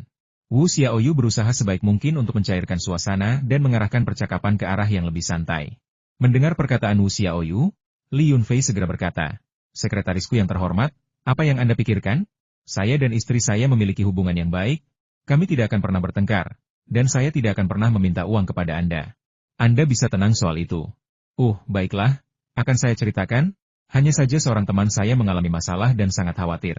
Dia datang kepada saya, tetapi masalah ini melibatkan wanita, dan saya bukan wanita, jadi saya ingin berbicara dengan Anda dan melihat apakah Anda memiliki saran yang bagus. Oh, begitu. Kukira kau dan istrimu bertengkar, dan aku khawatir tentangmu. Tiba-tiba, Wu Xiaoyu merasa sedikit kecewa karena suatu alasan, tetapi dia segera menenangkan diri. Masalah wanita memang rumit. Apakah ada pihak ketiga yang terlibat? Atau perselingkuhan? Li Yunfei tersenyum kecut, mengabaikan dugaannya, dan berkata, begini, seorang teman baikku melakukan kesalahan dengan seorang wanita. Sebelum menikah, dia tanpa sengaja menjalin hubungan dengan seorang wanita. Dan baru setelah menikah dia mengetahui bahwa wanita itu hamil anak darinya dan sudah melahirkan. Dia baru mengetahuinya belakangan ini, dan dia sangat mencintai istrinya. Tetapi dia tidak bisa melepaskan anak itu. Menurutmu apa yang harus dia lakukan? Setelah mengucapkan kata-kata itu, Li Yunfei tiba-tiba merasa seolah beban berat di hatinya telah terangkat. Dia menghela napas panjang dan bersandar di kursinya, menunggu jawaban Wu Xiaoyu. Oh, begitu ya? Jelas sekali. Wu Xiaoyu juga terkejut dengan kata-kata Li Yunfei. Sebagai wanita yang cukup tradisional dengan didikan keluarga yang ketat, dia kehilangan kata-kata dan hanya menatap kosong ke arah Li Yunfei. Ada sebuah pepatah di internet orang yang bertanya untuk teman-temannya seringkali bertanya tentang masalah mereka sendiri. Seketika, itulah hal pertama yang terlintas di benak Wu Xiaoyu. Dia menatap kosong Li Yunfei untuk waktu yang lama, tidak yakin harus berkata apa. Dalam benaknya, Li Yunfei selalu diselimuti misteri, seorang petani heroik dengan sentuhan legenda. Keberadaannya lah yang membawa perubahan dan keajaiban ke kota Qinglong yang stagnan. Pria yang dianggapnya hampir sempurna itu benar-benar mengajukan pertanyaan seperti itu. Campuran emosi muncul di dalam dirinya, termasuk rasa sedih dan cemburu yang aneh. Wanita mana yang berselingkuh dengannya dan bahkan melahirkan anak untuknya? Betapa lancangnya. Betapa tercelanya. Tidakkah dia tahu bahwa dia menghancurkan kebahagiaan keluarga Li Yunfei? Sekretaris, tolong jangan menatapku seperti itu. Oke? Bukan aku, itu temanku yang melakukan kesalahan. Sungguh. Li Yunfei, yang sedang menunggu nasihat Wu Xiaoyu, melihat Wu Xiaoyu tidak berbicara tetapi hanya menatapnya. Merasa bersalah, dia segera duduk tegak dan mengganti topik pembicaraan. Senior, tolong beri saya beberapa nasihat. Teman baik saya sedang menunggu bantuan untuk menyelesaikan masalah ini. Menyelamatkan nyawa lebih baik daripada membangun pagoda 7 lantai. Jika ini diselesaikan dengan baik, itu bisa menyelamatkan seluruh keluarganya. Saya bahkan akan membangunkanmu pagoda 9 lantai. Jangan bertingkah konyol. Apa kau punya pagoda 9 tingkat? Aku bukan biksu, membangun pagoda 100 tingkat untukku tidak akan membantu. Tapi, ini bukan urusanmu, jadi kenapa kau begitu terburu-buru? Ini memberi kesan bahwa kaulah yang sengaja menyebabkan ini. Wu Xiaoyu menghela napas dalam hati, seolah-olah tiba-tiba menyadari sesuatu. Dia mengedipkan mata beberapa kali pada Li Yunfei dan tersenyum licik. Jadi aku berpikir, mungkinkah kau, teman sekelasku dulu, mengarang cerita tentang teman baik yang tidak ada ini? Setelah mendengar kata-kata Wu Xiaoyu, Li Yunfei tiba-tiba terkejut. Sialan, bagaimana mungkin wanita-wanita ini memiliki intuisi yang begitu kuat? Apapun yang mereka katakan menjadi kenyataan. Mereka hampir seperti penipu tidak, mereka lebih seperti penyihir. Melihat Li Yunfei menatapnya dengan heran, Wu Xiaoyu semakin yakin dengan dugaannya dan berkata, teman lama, dilihat dari ekspresimu yang kaku, sepertinya 1000 makhluk mitos sedang mengamuk di pikiranmu. Hehe, apakah dugaanku tepat sasaran? Akui saja, jangan lupakan kebijakan baik partai keringanan hukuman bagi yang mengaku, hukuman berat bagi yang menolak. Kau tidak benar tentang apapun, kau tidak jujur tentang apapun. Aku takut dengan pemikiran kacau dan tidak masuk akal dari kalian para wanita. Ini jelas urusan teman baikku, tapi kau bersikeras menyeretku ke dalamnya.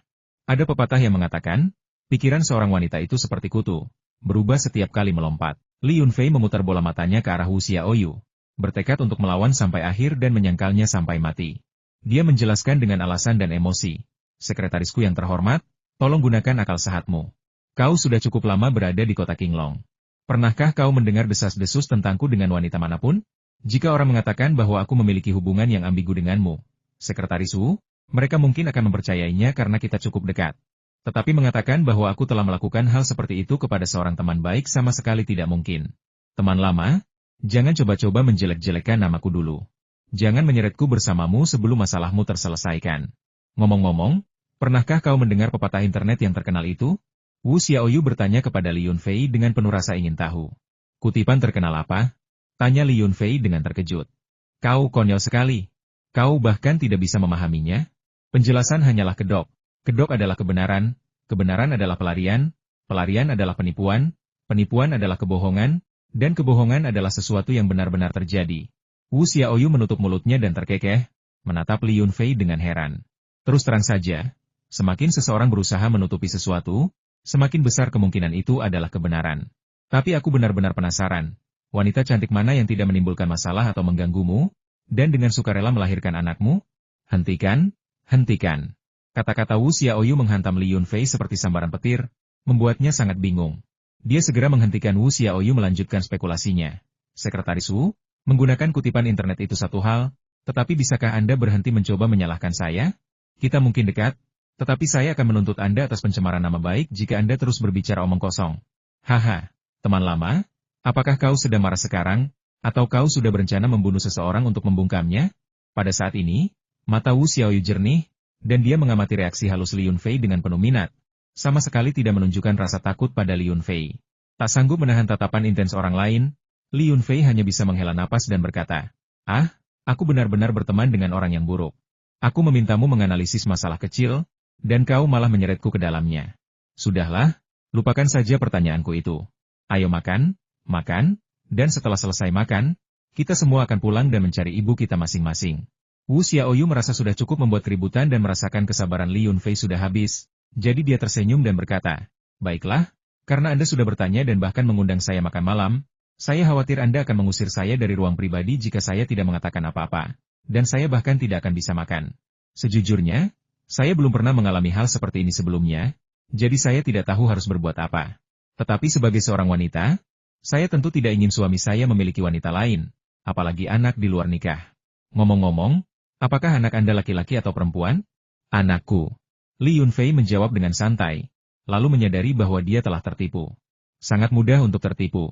Terlepas dari apakah orang lain mempercayainya atau tidak, dia dengan lemah menambahkan, ini cerita teman. Hehe, jadi itu putrimu.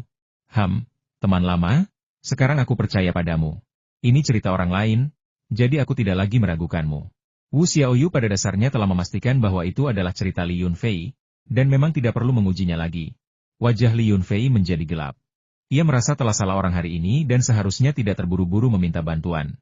Namun sudah terlambat untuk menyesalinya sekarang, jadi ia hanya bisa terus bertanya, apakah Anda punya saran yang bagus? Atau solusi sempurna yang tidak merugikan kedua belah pihak? Kau berharap begitu? Bagaimana mungkin ada solusi sempurna yang tidak merugikan kedua belah pihak dalam situasi ini? Wu Xiaoyu memutar matanya ke arah Li Yunfei, menganggapnya terlalu serakah, dan melanjutkan, kedua belah pihak pasti akan dirugikan dalam situasi ini. Masalahnya hanya bagaimana meminimalkan kerugian.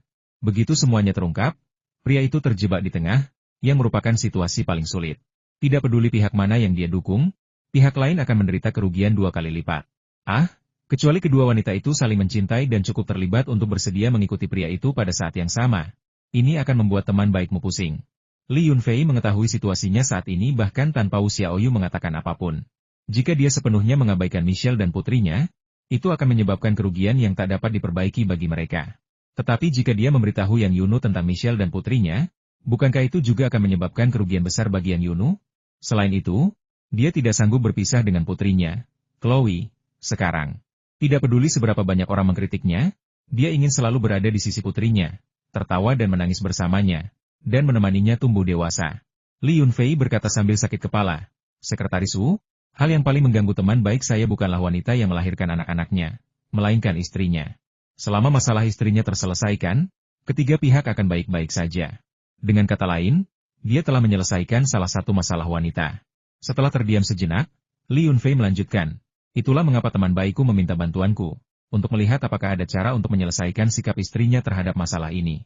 Terus terang, aku ingin memastikan istrinya tidak melakukan hal gegabah setelah mengetahui hal ini, dan pada akhirnya, aku ingin mereka bertiga berdamai dan hidup bahagia selamanya. Begitukah? Kau sudah menyelesaikan masalah nyonya itu? Temanmu memang sangat cakap. Biar kupikirkan dulu dan lihat apakah ada solusinya. Wu Xiaoyu mengucapkan hal-hal yang terdengar sangat tidak tulus, seolah-olah dia sedang bersikap sarkastik. Li Yunfei tidak peduli bahwa wanita itu bersikap sarkastik. Dia berkulit tebal, dan sekarang dia juga berkulit tebal. Dia berpura-pura tidak mengerti dan berkata kepada Wu Xiaoyu, Sekretaris, ini bukan sesuatu yang bisa diselesaikan dalam waktu singkat. Saya hanya menyebutkannya kepada Anda agar Anda dapat membantu saya memikirkan solusinya. Saat ini, makan adalah prioritas utama. Jangan sampai Anda kelaparan, atau seluruh kota akan terus menghantui saya. Anda adalah Wu Qingtian mereka. HMPH. Setelah semua obrolan itu, akhirnya aku mendengar kau mengatakan sesuatu yang masuk akal. Baiklah, aku serahkan urusan keluargamu pada takdir untuk saat ini, dan urusan keluarga teman-temanmu. Mari kita makan dulu sebelum kita membicarakan omong kosong ini. Wu Xiaoyu tampaknya sengaja mengatakan hal yang salah. Dengan sedikit kelicikan, dia menjulurkan lidah dan dengan tenang menikmati makanan di depannya. Setelah makan beberapa suapan, Wu Xiaoyu tiba-tiba berkata kepada Li Yunfei, "Teman lama, jarang sekali kita berdua bertemu berdua di ruangan kecil seperti ini untuk pertama kalinya. Kita bahkan pernah berdebat soal hal-hal yang tidak masuk akal dan hampir terbunuh olehmu. Bagaimana kalau kita minum-minum untuk memeriahkan suasana? Pertemuan rahasia? Untuk membungkamu? Sekretarisku sayang, kau sudah mabuk bahkan sebelum kita mulai minum?" Li Yunfei tampak getir, terkejut dengan kata-kata teman lamanya itu. "Apa? Kau mentraktirku makan malam tapi bahkan tak mampu membelikan anggur?" Tanya Wu Xiaoyu dengan kesal ketika melihat Li Yunfei menatapnya dengan tatapan kosong. Baiklah, jangan bertingkah gila setelah minum. Kalau kau agak mabuk, aku akan merekamnya dan mengunggahnya online. Aku bahkan sudah memikirkan judulnya, Sekretaris Partai Wanita Mengamuk Setelah Minum, Mengganggu Teman Sekelas Pria yang Sudah Menikah. Bagaimana? Bukankah itu judul yang menarik? Li Yunfei bercanda. Kau berani sekali. Kalau kau benar-benar berani mengambil foto dan mengunggahnya ke internet, aku akan kehilangan pekerjaan dan datang ke rumahmu untuk menjadi selingkuhanmu. Oke, semuanya hentikan bercanda, cepat pesan anggur. Wajah cantik Wu Xiaoyu sedikit memerah, menyadari bahwa lelucon itu sudah keterlaluan. Li Yunfei juga terdiam. Dari kata-katanya, dia sudah menduga bahwa itu adalah ceritanya. Dia tidak mengatakan apa-apa lagi dan hanya bisa bertanya, "Kenapa terburu-buru? Kamu pasti akan minum anggurmu. Tapi anggur jenis apa yang ingin kamu minum? Anggur merah baik untuk kulitmu dan tidak mudah membuatmu mabuk. Jadi mari kita minum anggur merah. Persyaratanku juga tidak tinggi. Beberapa botol Lafite 1982 sudah cukup." Wu Xiaoyu adalah sekretaris partai kota, dan sebagai pejabat, ia tentu saja harus menghadiri acara sosial dan minum baijiu. Namun, ia paling tidak suka minum baijiu dan lebih menyukai anggur merah. Lafite, 82, omong kosong. Apa kau tidak tahu di mana kau berada? Kurasa kau beruntung jika menemukan sebotol Erguoto, 82 di sini. Tentu saja, mungkin kau bisa menemukan pemilik penginapan, 82. Li Yunfei sampai di pintu kamar pribadi tetapi merasa geli dengan nada bicara Wu Xiaoyu. Keduanya terbiasa bercanda. Dan karena mereka adalah alumni dengan latar belakang pendidikan yang serupa, mereka dapat dengan cepat saling memahami ketika membicarakan sesuatu yang menarik. Pertengkaran mereka cukup menghibur. Aku tidak peduli, kau harus mencarikan aku sesuatu dari tahun 1982. Kalau kau benar-benar punya figur bos wanita dari tahun 1982, carikan aku 2. 1 untukmu, 1 untukku, mungkin itu akan lebih menyenangkan daripada minum-minum. Tak heran dia jadi sekretaris partai kota. Kalau terus begini dia akan mulai bercerita lelucon cabul. Li Yunfei benar-benar kalah. Dia membuka pintu ruang pribadi dan berlari keluar. Suaranya terdengar dari jauh, "Aku benar-benar takut padamu. Untungnya, aku punya beberapa botol anggur merah di mobilku. Coba lihat tahun berapa dan apakah anggur ini memenuhi persyaratanmu." Li Yunfei dengan cepat berlari ke mobilnya di luar restoran, membuka bagasi, dan menjulurkan kepalanya ke dalam, seolah-olah mencari sesuatu. Sebenarnya, jiwanya telah memasuki ruangan kecil itu, mencari sebotol anggur Lafite tahun 1982 di ruang bawah tanah anggur ruangan tersebut. Lafite tahun 1982 sulit ditemukan bahkan jika Anda punya uang. Tetapi semua anggur buatannya ini adalah hadiah dari orang-orang super kaya di Hong Kong, seperti Chu Yingtai dan sesepuh keluarga Qin. Semua anggur itu telah ia hargai selama bertahun-tahun, dan akan sulit menemukan yang palsu. Setelah mencari-cari sebentar, Li Yunfei akhirnya menemukan 2 botol Lafite. Dia tidak suka anggur merah dan awalnya ingin mengeluarkan sebotol baijiu, tetapi mengingat dia harus mengemudi hari ini dan mungkin akan pergi memancing di sore hari, dia memutuskan untuk minum sedikit bersama Wu Xiaoyu, karena tidak ingin minum terlalu banyak. Kembali ke ruang pribadi, Wu Xiaoyu menatap 2 botol anggur merah di atas meja, tertegun untuk waktu yang lama. Apakah ini benar-benar Lafite tahun 1982? Mungkinkah ini palsu? Siapa peduli itu asli atau palsu? Minum saja setelah kau membukanya. Aku akan bertanggung jawab jika terjadi sesuatu. Li Yunfei tidak pamer. Dia membuka sebotol dan menuangkan minuman untuknya. Wu Xiaoyu mengambil gelasnya dengan linglung, seolah tak lagi peduli apakah anggur itu asli atau palsu. Lalu menatap Li Yunfei dan berkata, "Teman lama, ayo kita rayakan makan pertama kita di sini dan bersulang. Terima kasih juga untuk Lafite 1982 MU." Meskipun dia tidak mengerti mengapa Wu Xiaoyu meminta anggur hari ini, Li Yunfei menurutinya, mengambil gelasnya, dengan lembut membenturkannya ke gelas Wu Xiaoyu, dan menyesap sedikit anggur merah. Setelah hanya 1 tegukan, Wu Xiaoyu yakin bahwa itu 100% Lafite tahun 1982, minuman yang sering dinikmati keluarganya sebelum kekayaan mereka menurun. Dia merindukan rasa itu, sama seperti dia merindukan kehidupannya yang dulu. Melihat tatapan aneh Li Yunfei, Wu Xiaoyu tertawa dan berkata, "Teman lama, kau benar-benar mengejutkanku. 2 botol Lafite, 82 sekaligus, kau pasti seorang Taipan sejati. Sebenarnya, aku hanya benar-benar rileks saat bersamamu, dan aku bisa mengatakan segala macam omong kosong. Saat itulah aku menjadi diriku yang sebenarnya. Karena bekerja di pemerintahan, aku sering tidak menunjukkan jati diriku yang sebenarnya. Tahun lalu, keluargaku mengalami beberapa perubahan, dan aku cukup terpengaruh. Dulu aku bisa menggunakan banyak sumber daya keluarga, tetapi sekarang aku harus sepenuhnya bergantung pada diriku sendiri. Baiklah, mulai sekarang kau bisa memanggilku Li Tuhao. Haha, aku sudah sedikit mendengar tentang situasimu, tapi bukankah ini hal yang baik untukmu? Terbebas dari batasan kekuasaan keluargamu, kau adalah orang yang bebas, mampu melakukan banyak hal yang kau inginkan tanpa terlalu khawatir. Sukses atau gagal adalah pengalaman dalam hidup. Ayo, kita bersulang untuk kebebasan. Bersulang untuk kebebasan. Bersulang untuk orang kaya." Wu Xiaoyu sangat menikmati rasa Lafite. Sementara Li Yunfei hanya menyesap sedikit, dia seringkali bisa menghabiskan hampir setengah gelas. Sembari minum bersama, percakapan mereka mengalir deras, sebagian besar berputar di sekitar urusan Wu Xiaoyu sendiri dan beberapa rahasia keluarga yang tidak terlalu rahasia. Mereka tidak banyak membahas kehidupan cinta Li Yunfei yang rumit. Saat percakapan semakin mendalam, Li Yunfei menyadari bahwa tidak perlu mengkhawatirkan urusan Michelle dan Yang Yuno, karena masalah mereka belum terungkap dan tidak perlu terburu-buru untuk menyelesaikannya. Namun, Wu Xiaoyu tampaknya memiliki masalahnya sendiri. Dari kata-katanya saat minum, jelas bahwa dia tidak menjalani tahun yang baik, mengalami tekanan yang cukup besar baik dalam pekerjaan maupun kehidupan pribadinya. Setelah minum cukup banyak, Li Yunfei lupa apa yang baru saja dikatakannya, dan bahkan Wu Xiaoyu pun lupa apa yang telah dikatakannya. Mereka berdua saling merangkul, mengobrol dan tertawa, dan tidak jelas siapa yang menyeka air mata. Mereka hanya memesan 2 botol Lafite tahun 1982, tetapi ketika mereka memanggil pemilik kedai untuk membayar tagihan, mereka menemukan 4 botol kosong di atas meja. Lagi pula, itu kan makanan untuk dibawa pulang, jadi pemilik restoran pasti tidak akan membebankannya ketagihan. Li Yunfei hanya bingung. Apakah dia benar-benar minum terlalu banyak dan menggunakan kekuatan ruang kecilnya di depan Wu Xiaoyu? Apakah dia mengeluarkan 2 botol Lafite lagi dari gudang anggur di dalam ruang kecilnya? Li Yunfei menggelengkan kepalanya. Ia merasa dirinya juga tidak sadar. Ia tidak minum banyak, jadi mengapa ia ingin mabuk? Bukan anggur yang membuat orang mabuk, tetapi orangnya. Mungkin secara bawah sadar, ia ingin menenggelamkan kesedihannya dalam alkohol. Li Yunfei mengemudikan Wu Xiaoyu dengan goyah untuk beberapa saat, ketika teleponnya berdering. Dia menepi dan memanfaatkan kesempatan itu untuk minum secangkir air dari mata air spasialnya, yang membantunya sedikit sadar. Diam-diam dia melirik Wu Xiaoyu, gadis itu sudah tertidur di kursi belakang. Li Yunfei menghela napas lega. Sungguh kacau. Dia datang kepadanya untuk meminta bantuan mengatasi masalah emosionalnya yang rumit, tetapi ternyata wanita itu sendiri jauh lebih rumit. Perilaku macam apa mencubit wajahnya saat mabuk? Dia sudah sangat menahan diri dan sama sekali tidak memanfaatkan wanita itu. Wanita nakal ini, dia tidak akan pernah minum sendirian dengannya lagi. Panggilan itu terhubung, itu dari Li Tiesu. Sebenarnya, Li Yunfei tidak perlu menjawab. Dia sudah menduga bahwa kolam itu telah dikeringkan dan orang-orang sekarang dapat memancing. Kolam kecil ini ukurannya 2 kali lipat dari kolam di depan villa Li Yunfei, dan airnya cepat sekali mengering.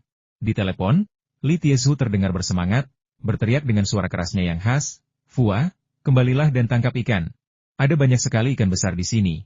Semuanya meronta-ronta di lumpur. Haha, ada ikan karper rumput yang panjangnya lebih dari 1 meter beberapa meter di depanku. Hampir saja melompat ke darat karena kekurangan air."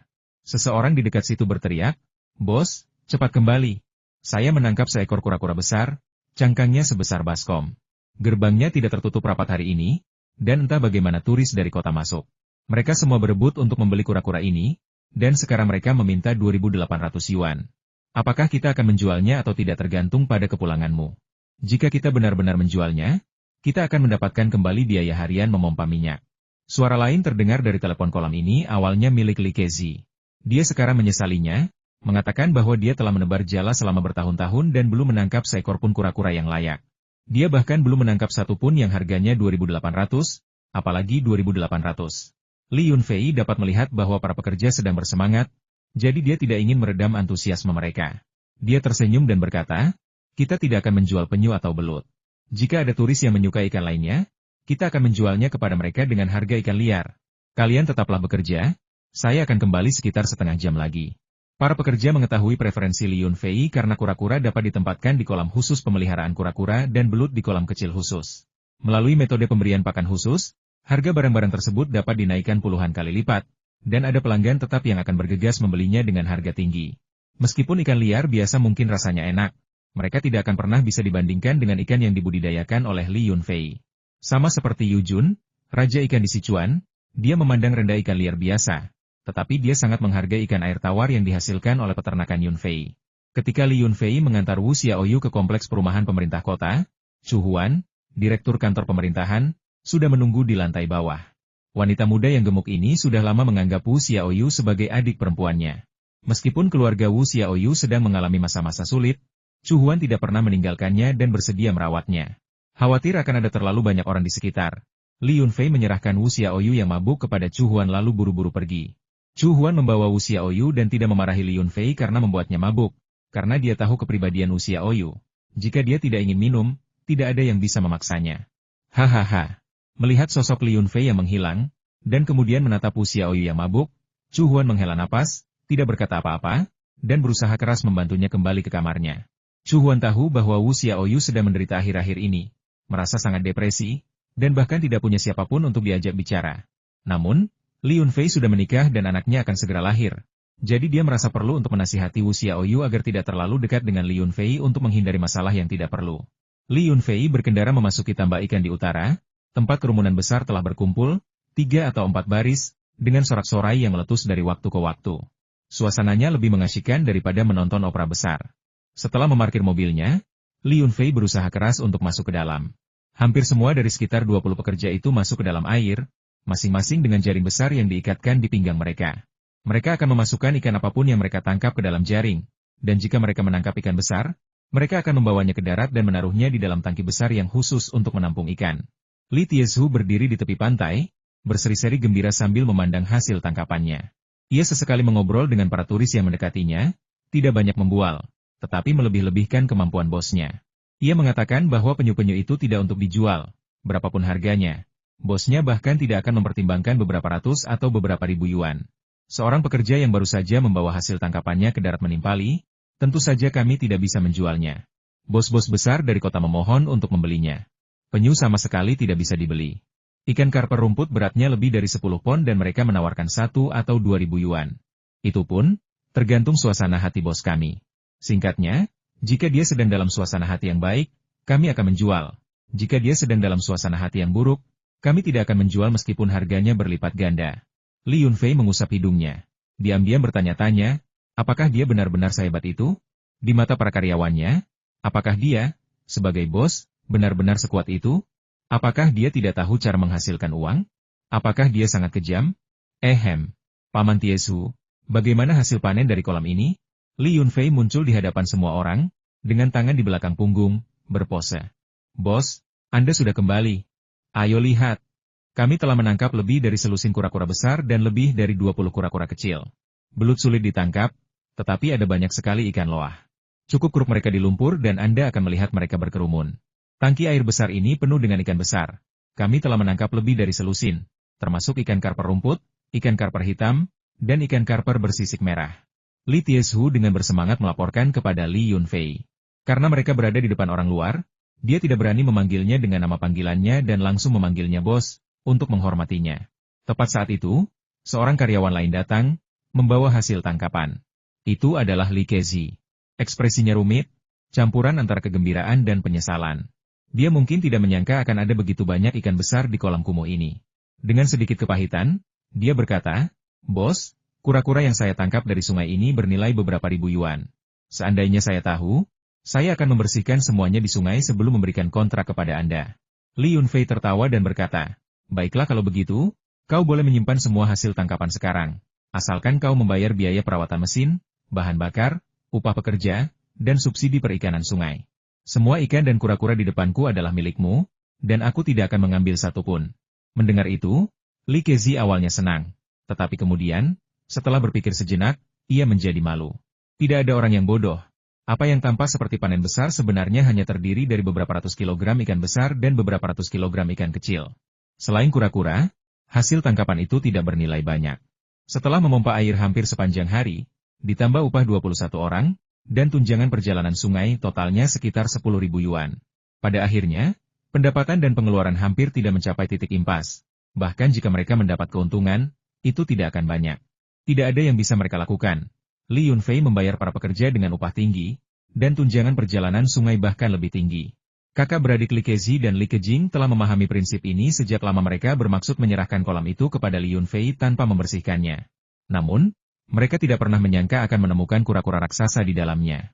Penemuan ini murni kebetulan, hampir seperti memenangkan lotre, jadi tidak ada gunanya memikirkannya lagi. Haha, keponakanku, aku hanya bercanda. Kontraknya sudah ditandatangani hitam putih. Bagaimana mungkin aku mengingkari janji? Bahkan jika kau menemukan bongkahan emas hari ini, aku tidak akan mundur. Kau sibuk? Aku mau memancing di sungai, kata Li Kezi, lalu berlari kembali ke kolam dengan sangat malu. Li Yunfei tersenyum, tanpa rasa khawatir. Dia memeriksa hasil tangkapannya dan merasa cukup puas. Keberadaan kura-kura raksasa ini sudah merupakan kejutan yang menyenangkan. Pada saat itu, beberapa turis yang telah mengincar ikan liar mendekat, ingin membeli beberapa untuk dibawa pulang bagi keluarga mereka. Mereka mengatakan bahwa ikan liar murni ini sangat langka, dan mereka tidak ingin melewatkannya. Mereka menjelaskan bahwa mereka telah melihat orang-orang menarik ikan-ikan itu dari dasar sungai, jadi tidak mungkin untuk memalsukannya, tidak seperti pasar ikan di kota, di mana para penjual mengiklankan ikan liar tetapi menawarkan ikan budidaya yang kualitasnya lebih rendah. Li Yunfei tidak terlalu peduli dengan ikan-ikan ini. Ikan yang beratnya lebih dari 10 pon dijual dengan harga pasar untuk ikan liar, sementara ikan yang lebih besar dengan berat lebih dari 10 pon dijual dengan harga 2 kali lipat. Mereka mengira ikan kecil akan laku keras, tetapi para turis sudah mengincar ikan besar yang beratnya puluhan kilogram. Dalam sekejap mata, semua ikan besar di dalam akuarium habis terjual, dan mereka menerima lebih dari 4.000 yuan dalam bentuk uang tunai. Sementara ikan kecil hanya terjual sekitar 2.000 yuan. Hanya ada pergerakan sporadis di endapan lumpur di dasar sungai. Mungkin beberapa ikan hitam bersembunyi di dalam lumpur, tetapi ikan air tawar lainnya tidak dapat menyelam ke dasar, yang menunjukkan bahwa sungai tersebut hampir sepenuhnya bersih. Para pekerja saat ini terutama sedang membalikan belut dan ikan loah di permukaan lumpur, dan mereka juga memungut siput sungai besar dan kerang yang mereka temukan. Li Yunfei awalnya ingin masuk ke air dan mencoba sendiri, tetapi melihat ada cukup banyak pekerja di lumpur. Dia, sebagai bos, tidak perlu melakukannya sendiri, jadi dia mengurungkan niatnya. Siput sungai dan kerang juga dijual seharga beberapa ratus yuan. Panen dari kolam ini hampir tidak memerlukan usaha, dan semuanya ludes dibeli oleh wisatawan yang antusias. Kura-kura dan belut yang tersisa ditolak untuk dijual. Li Yunfei menyuruh 2 pekerja memuatnya ke truk dan mengantarkannya ke peternakan King Yu. Kura-kura dilemparkan ke kolam, dan belut ke kolam renang, dengan rencana untuk menggunakan air mata air di sana untuk meningkatkan kualitasnya. Saat senja menjelang, Li Yunfei menginstruksikan para pekerja untuk melemparkan bubuk kapur yang telah disiapkan ke dalam kolam untuk disinfeksi rutin. Tidak lama setelah ditaburkan, belut dan ikan loah yang bersembunyi di lumpur mulai melompat keluar dengan panik, mencoba melarikan diri ke tepi pantai. Beberapa ikan blackfish besar, masing-masing berukuran sekitar 1 meter, tidak tahan terhadap suhu tinggi yang dihasilkan oleh reaksi kapur tohor dengan air. Dengan marah, mereka melompat keluar dari lumpur dan ke tepi pantai, di mana mereka ditangkap oleh para pekerja yang telah menunggu di sana. Namun, ikan blackfish lainnya keras kepala dan terus menggali ke dalam lumpur, menolak untuk keluar meskipun panas mengancam akan membunuh mereka. Sebenarnya, begitu kau menggali hingga kedalaman tertentu, keadaan menjadi lebih aman. Li Yunfei tidak bisa berbuat apa-apa terhadap ikan hitam ini. Dia hanya bisa menunggu beberapa hari hingga permukaan air naik perlahan sebelum menggunakan tombak untuk mengganggu mereka. Setelah meninggalkan tambak ikan, Li Yunfei hanya membawa pulang seekor ikan mas hitam besar, beberapa belut emas, dan seember siput sungai besar, dengan maksud untuk memasaknya sendiri untuk makan malam istrinya, Yang Yunu. Siput sungai sulit dibersihkan. Jika Anda punya cukup waktu, Anda bisa merendamnya dalam air bersih dengan sedikit garam. Mereka akan terus menyerap dan mengeluarkan air, sehingga semua kotoran dari tubuh mereka terlepas. Jika Anda sedang terburu-buru, Anda hanya perlu mencuci cangkangnya terlebih dahulu, kemudian menambahkan banyak garam ke dalam air agar siput mengeluarkan sebagian besar isinya, lalu gunakan pinset untuk menghancurkan cangkang dan mengeluarkan isi perutnya secara manual, sehingga hanya menyisakan daging siput yang bersih. Ini adalah proses yang lambat, dan Li Yunfei memiliki kesabaran untuk melakukannya demi istrinya. Namun, jika itu terjadi di restoran atau saat menjamu tamu, dia pasti sudah menghancurkan mereka menjadi debu dengan energi spiritualnya sejak lama. Meskipun mereka akan sedikit kotor, itu akan lebih praktis dan cepat. Sahabat muda Li, makanan lezat apa yang akan kau masak malam ini? Orang tua ini memiliki indera penciuman yang tajam dan dapat mencium aromanya dari jauh. Gong Xinghe berdiri di gerbang sambil tersenyum, membawa sebotol anggur Shaoxing. Li Yunfei meliriknya dan, dilihat dari penampilannya, guci anggur itu tampaknya telah disimpan setidaknya selama 10 atau 20 tahun. Tapi orang ini benar-benar pandai pamer. Aku bahkan belum mulai memasak. Aroma apa ini? Awalnya, Li Yunfei memperlakukan Gong Xinghe dengan penuh hormat, seperti seorang guru senior. Namun, setelah menghabiskan lebih banyak waktu bersamanya, ia menemukan bahwa lelaki tua itu juga seorang bajingan. Ia tidak hanya menumpang, tetapi ketika Chu Yingtai pergi untuk menagih sewa, harga awalnya adalah 180 juta. Orang ini mengklaim keluarga Gong tidak kekurangan uang, bersikap sok seperti tokoh senior di dunia bela diri, dan kemudian benar-benar menegosiasikan harga sendiri. Akhirnya menetapkan harga 100 juta. Yah, harga sewanya memang keterlaluan. Li Yunfei juga berpikir begitu. Tetapi Chu Yingtai berkata bahwa rumah bambu dan halaman di sini sepadan dengan harganya. Dan jika bukan karena status khusus keluarga Gong, mereka tidak akan menyewakannya meskipun ditawarkan harga tinggi. Menurutmu, bau siput sungai yang dicuci itu harum? Karena mereka sudah saling mengenal, Li Yunfei berbicara kepadanya dengan sangat santai. Aromanya harum saat dimasak, dan hidangan siput resep rahasiamu juga harum. Kemarin aku minta seseorang memotret beberapa, dan rasanya memang enak sekali. Apakah kamu masih punya lagi hari ini? Gong Xinghe berjalan ke halaman villa sambil tersenyum, berjongkok di sebelah Li Yunfei, dan mengamatinya mengolah siput-siput itu. Sebotol anggur beras Shaoxing ini tidak cukup untuk makan sepuasnya. Kadar alkoholnya rendah. Rasanya seperti air, ejek Li Yunfei tanpa malu-malu. Teman muda Li, guci anggur tua ini beratnya 10 jin, dan tidak ada orang lain di sini. Jadi cukup untuk kita berdua. Lagi pula, apakah syarat untuk menumpang makan di rumahmu semakin sulit? Dulu, aku bisa datang dengan tangan kosong untuk minum, tapi sekarang membawa hadiah pun tidak cukup? Tanya Gong Xinghe sambil tersenyum. Dulu kau tamu, sekarang kau tetangga, statusmu berbeda, jadi perlakuan terhadapmu pun berubah. Ngomong-ngomong, teh Longjing yang kau kirimkan tadi cukup enak, beri aku beberapa lusin lagi. Aku tidak banyak minum, tapi ini bagus sebagai hadiah, teh ini berkualitas tinggi dan berkelas, jauh lebih baik daripada teh liar tanpa nama yang kutanam di puncak gunung. Li Yunfei mengajukan permintaan yang keterlaluan, terang-terangan memeras uang tanpa sedikit pun rasa malu.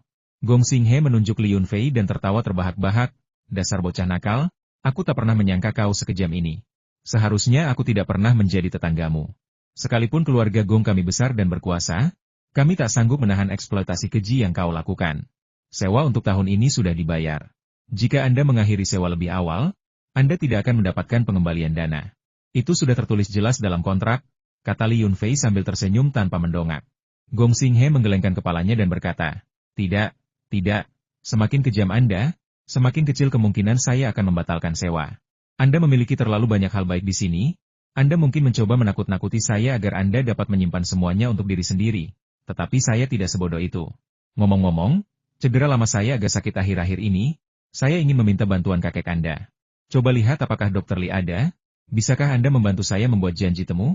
Kau hanya berpura-pura menumpang, bukankah itu tujuanmu yang sebenarnya? Tapi akhir-akhir ini tidak banyak pasien, kau bisa langsung pergi ke klinik dan mengantre. Kenapa kau perlu aku membuatkan janji temu untukmu? Li Yunfei merasa cukup untuk satu porsi siput sungai. Jadi dia berhenti mengupasnya dan bersiap untuk mengolah ikan hitam besar, yang sangat cocok untuk membuat ikan asinan kubis. Lagi pula, ini luka lama seorang kultivator, jadi butuh waktu lama untuk sembuh. Kita harus memberitahu Dr. Li terlebih dahulu bahwa dia membutuhkan perawatan khusus. Gong Xinghe berpikir dalam hati bahwa Li Yunfei berpura-pura tidak tahu. Tetapi karena dia membutuhkan bantuan, dia harus menjelaskan dengan sabar. Baiklah, karena kau penyewaku, aku akan memesankan tempat untukmu. Setelah makan malam, aku akan mengantarkan bahan makanan ke rumah kakek, jadi aku akan memesankan tempat untukmu saat itu. Sambil berbicara, tangan Li Yunfei tak berhenti bergerak. Ia menghancurkan kepala ikan hitam besar itu dengan pisau dapur. Ikan hitam besar itu sangat tangguh. Bahkan setelah kepalanya hancur, ia masih bisa menggeliat dan meronta-ronta dengan liar. Menyebutnya sebagai kecoa yang tak bisa dibunuh di dalam air bukanlah suatu hal yang berlebihan. Saat senja tiba, Chef Li datang untuk mengambil monyet-monyet yang dicegat. Monyet-monyet yang disebut resep rahasia itu hanya direndam dalam air mata air angkasa untuk sementara waktu. Li Yunfei menyerahkan ember kecil berisi monyet-monyet yang dicegat kepadanya dan memintanya untuk memberitahu saudara perempuannya, Li Qinghe, bahwa mereka akan menghentikan lelang hari ini dan pasokan besok akan berupa monyet-monyet yang dicegat biasa. Mengerti. Chef Li mengerti. Dia tahu itu luar biasa setelah mencicipi daging monyet kemarin. Dia selalu mengagumi Li Yunfei, bertanya-tanya bagaimana dia memiliki begitu banyak metode misterius untuk mengubah yang busuk menjadi sesuatu yang ajaib. Gong Xinghe bersikap seperti tamu yang sopan, duduk di sofa menonton TV. Ketika Li Xiao lewat sambil membawa seember air, dia mengendus udara dengan sedikit curiga, karena dia merasakan fluktuasi energi spiritual yang kuat di dalam ember kecil itu. Ia hendak mengejar mereka untuk memeriksa ketika Li Yunfei menghentikannya. Berkata, kami menyimpan beberapa lusin monyet yang dicegat untuk dimasak, dan sisanya akan dilelang di King Heju. Kami orang desa bergantung pada makanan khas lokal ini untuk mencari nafkah, kami tidak bisa dibandingkan dengan kalian keluarga bangsawan. Jangan begitu tidak tahu berterima kasih. Apakah kau mencoba merebut setengah ember monyet yang dicegat itu? Berhentilah berpura-pura miskin. 100 juta RMB yang kau peras dariku itu bukan uang banyak, kan? Tinggal di daerah terpencil yang miskin ini, 100 juta RMB sudah cukup untuk seluruh keluargaku makan dan minum seumur hidup. Cepat masak, aku kelaparan, teriak Gong Xinghe, merasa geli sekaligus jengkel. Yang Yunu keluar dari ruangan dalam sambil membawa teko teh yang enak.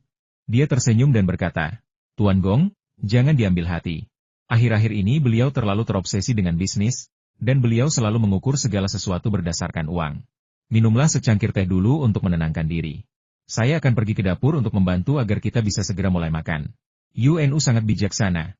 Tidak seperti beberapa orang yang menindas orang tua seperti kita yang tidak begitu pintar. Ngomong-ngomong, kemarin seorang anggota keluarga saya yang lebih muda memberi saya beberapa kotak buah murbei dari Suzhou. Nanti saya akan minta seseorang membawanya agar Anda bisa mencicipinya.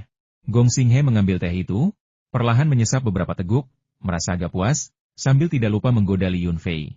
Ceka, murbei apa? Itu cuma murbei. Kami punya 2 pohon di kebun kami, dan rasanya jauh lebih enak daripada milikmu. Istriku bisa makan sebanyak yang dia mau. Kenapa dia harus makan apa yang ditawarkan anak dan cucumu? Suara Li Yunfei terdengar dari dapur, penuh dengan rasa jijik. Gong Xinghe menunjuk ke dapur, terdiam karena marah, sementara Yang Yunu menutup mulutnya dan terkekeh, terus-menerus mendesaknya untuk minum teh. Dia bisa tahu bahwa Tuan Tua Gong menikmati tontonan berdebat dengan Li Yunfei. Mungkin statusnya di keluarga Gong begitu tinggi sehingga tidak ada yang berani berbicara kepadanya seperti itu. Kemampuan memasak Li Yunfei juga cukup baik.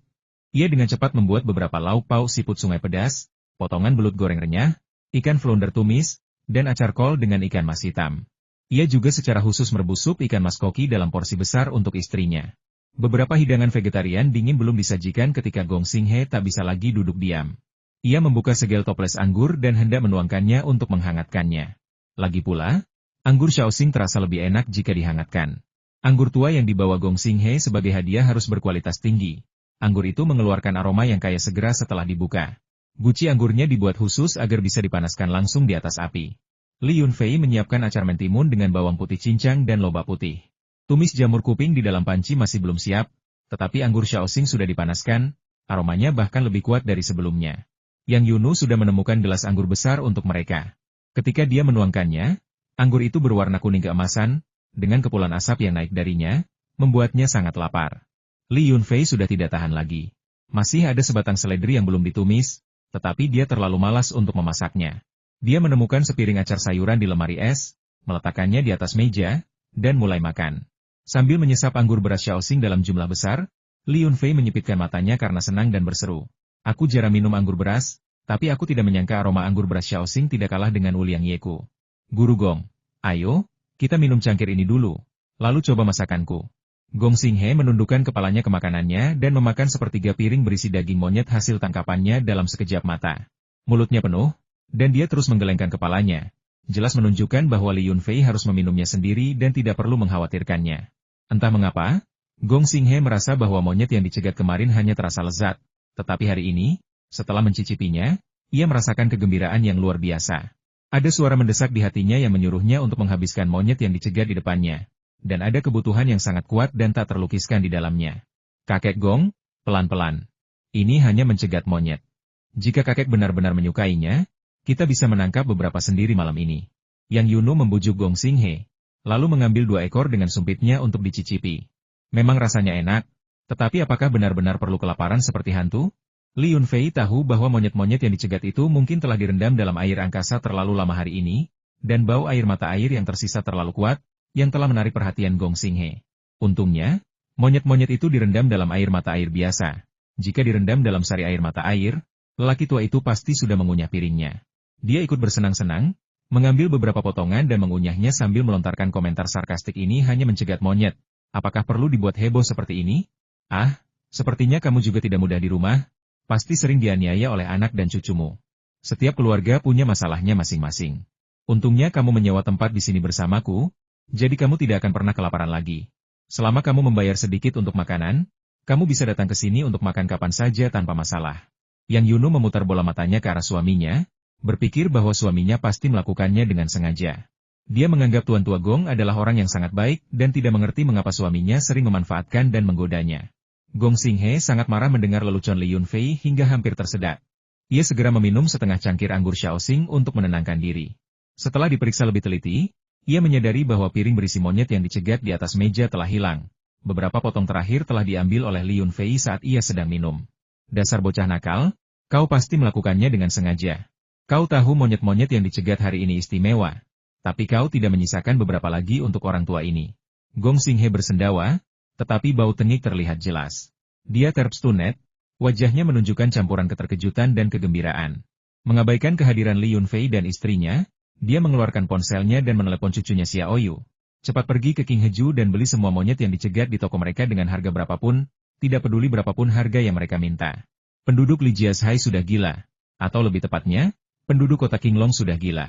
Sejak tadi malam, ketika seorang pemuda bodoh dari luar kota membeli semua monyet di King Heju dengan harga selangit, 10.000 per ekor, seluruh penduduk kota tidak bisa tidur sepanjang malam. Keluarga-keluarga pergi ke hutan untuk menangkap monyet, dan setelah fajar, mereka juga menangkap jangkrik yang baru berganti kulit. Setelah menangkapnya, mereka akan membawanya ke sekitar pusat perikanan untuk dijual. Pada tahun-tahun sebelumnya, mereka hanya menjualnya seharga 50 sen atau $1 per ekor. Tahun ini, mereka sudah gila. Mereka bahkan tidak mau menunjukkannya kepada Anda dengan harga kurang dari $10 per ekor. Mereka mengatakan bahwa monyet-monyet ini disebut monyet penangkap naga hijau dan tidak dapat dibandingkan dengan barang murahan dari tempat lain. Namun, King Heju, sumber spekulasi tersebut, telah lama mencabut pengumuman yang menawarkan harga tinggi untuk membeli monyet-monyet yang dicegat dan mengubah penawarannya menjadi harga pasar 1 yuan per ekor. Jika ada yang bersedia menjual, King Heju akan membelinya, membersihkannya, dan membekukannya untuk digunakan di kemudian hari. Jika penawarannya lebih tinggi dari 1 yuan, King Heju bahkan tidak akan meliriknya lagi. Para turis di kota ini bukan orang bodoh. Mereka membeli beberapa monyet hasil tangkapan liar dengan harga tinggi untuk dicoba, dan mereka tidak menemukan perbedaan dengan monyet dari tempat lain. Di tempat lain, mereka menjualnya maksimal 1 yuan. Jadi mengapa Anda menjualnya seharga 10 yuan di sini? King Heju memiliki monyet hasil tangkapan liar dengan harga selangit, dan rasanya sepadan dengan harganya.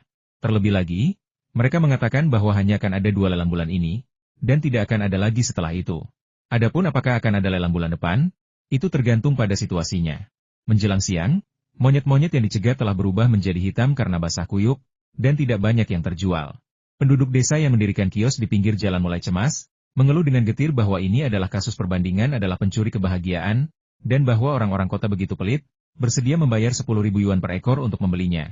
Sementara mereka hanya bisa menjualnya seharga 10 yuan per ekor dan tetap tidak laku. Lupakan saja, orang kota terlalu licik. Tidak ada yang mau monyet-monyet yang dicegat ini. Aku akan membawanya pulang, memasaknya untuk anak-anakku, dan tidak akan menurunkan harganya. Ketika Li Yunfei membawa Gong Xinghe yang bercahaya ke klinik medis Chunqiu, dia mendengar penduduk desa mengeluh di pinggir jalan, yang membuatnya geli sekaligus jengkel. Bukan karena mereka serakah, uang bisa merusak orang, dan popularitas kediaman Qinghe begitu sukses sehingga kemungkinan besar dikenal di seluruh kabupaten. Pria tua bermarga Gong di sebelahnya adalah dalang sebenarnya di balik kejadian tersebut. Pada saat lelang, 1.000 ekor per ekor sudah merupakan harga yang sangat tinggi. Tanpa diduga, Gong Xinghe mengirim cucunya dan, bertindak seperti orang bodoh, mengambil semua sekitar 300 ekor monyet pencegat milik King Heju yang telah direndam dalam air mata air, tidak menyisakan satu pun untuk tamu lainnya. Gong Xinghe sama sekali tidak malu, malah merasa bangga, dan berkata kepada Li Yunfei dengan tatapan angkuh, "Yunfei, lihat betapa aku mendukung bisnismu. Aku diam-diam menerima sebutan bodoh. Ngomong-ngomong, jika kau punya resep rahasia untuk mencegat monyet, kau harus memberikannya padaku. Uang bukan masalah. Bukankah 300 lebih monyet yang dicegat itu sudah cukup untukmu makan selama beberapa hari?" Li Yunfei terutama mempromosikan makanan itu kepada wisatawan biasa, dan dia tidak pernah menyangka bahwa seorang kaya akan membeli semua monyet yang dicegat itu. Ini bukan yang dia harapkan. Belum cukup. Begitu kami kembali tadi malam, aku dan cucuku langsung melahap semua monyet yang kami tangkap. Sekarang saat aku bersendawa, ada aroma khusus yang menyenangkan. Aku bermeditasi sepanjang malam tadi, dan luka-luka lamaku sepertinya mulai sembuh. Apakah kau perhatikan bahwa kulitku jauh lebih baik dari biasanya hari ini? Gong Xinghe tersenyum dengan sedikit bangga dan puas, karena berhasil meringankan lukanya hanya dengan 3 juta. Li Yunfei terlalu malas untuk menjawabnya. Bahkan orang bodoh pun bisa melihat bahwa kesehatannya telah membaik. Monyet yang dicegat itu telah berendam di air mata air angkasa terlalu lama kemarin, yang sangat bermanfaat bagi Gong Xinghe. Saat mereka melewati kediaman King He, Li King He, sang kakak perempuan, berlari keluar dengan gembira sambil memegang kartu ban di tangannya. Begitu melihat Li Yunfei, dia langsung tersenyum dan berkata, "Adikku, kau datang tepat waktu. Aku baru saja akan memberimu uang. Ada 3 juta di kartu ini. Ini yang pantas kau dapatkan. Kau bisa mendapatkan bagian terbesar, dan aku akan menyimpan sebagian kecil untuk diriku sendiri. Jangan menolak dulu. Aku berutang kesuksesanku padamu, dan aku tahu formula rahasia yang kau gunakan sangat berharga. Aku tidak bisa membiarkanmu membantuku lalu membuang-buang uangmu.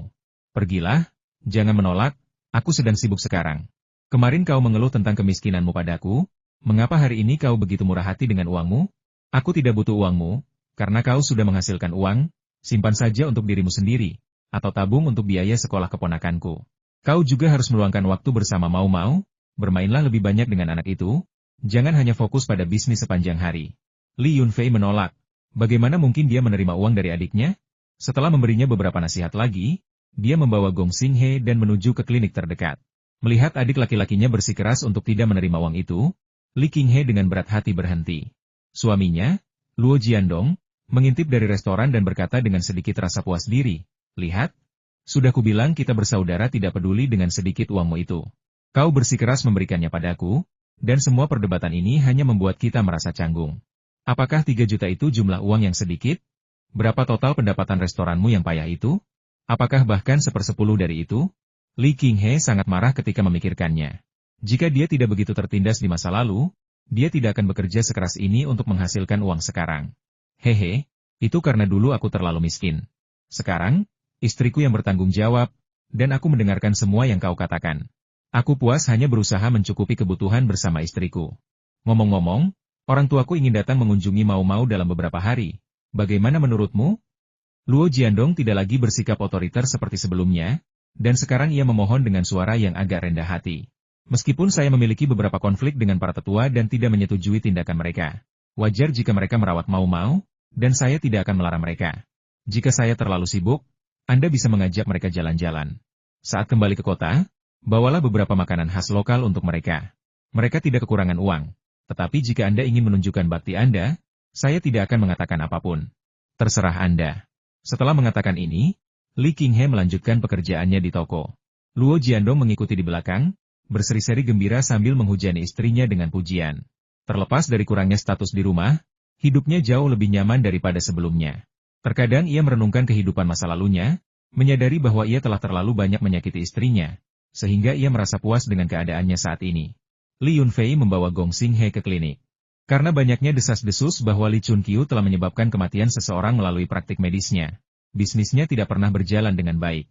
Namun, ia lebih menyukai kedamaian dan ketenangan dan tidak mengizinkan Li Yunfei untuk mengklarifikasi situasi tersebut. Ketika pasien datang, ia akan merawat mereka. Ketika tidak ada pasien, ia akan minum teh, mengobrol, dan mengajar murid-muridnya di halaman. Sesekali, ia juga akan berlatih tanding dengan Sandaki.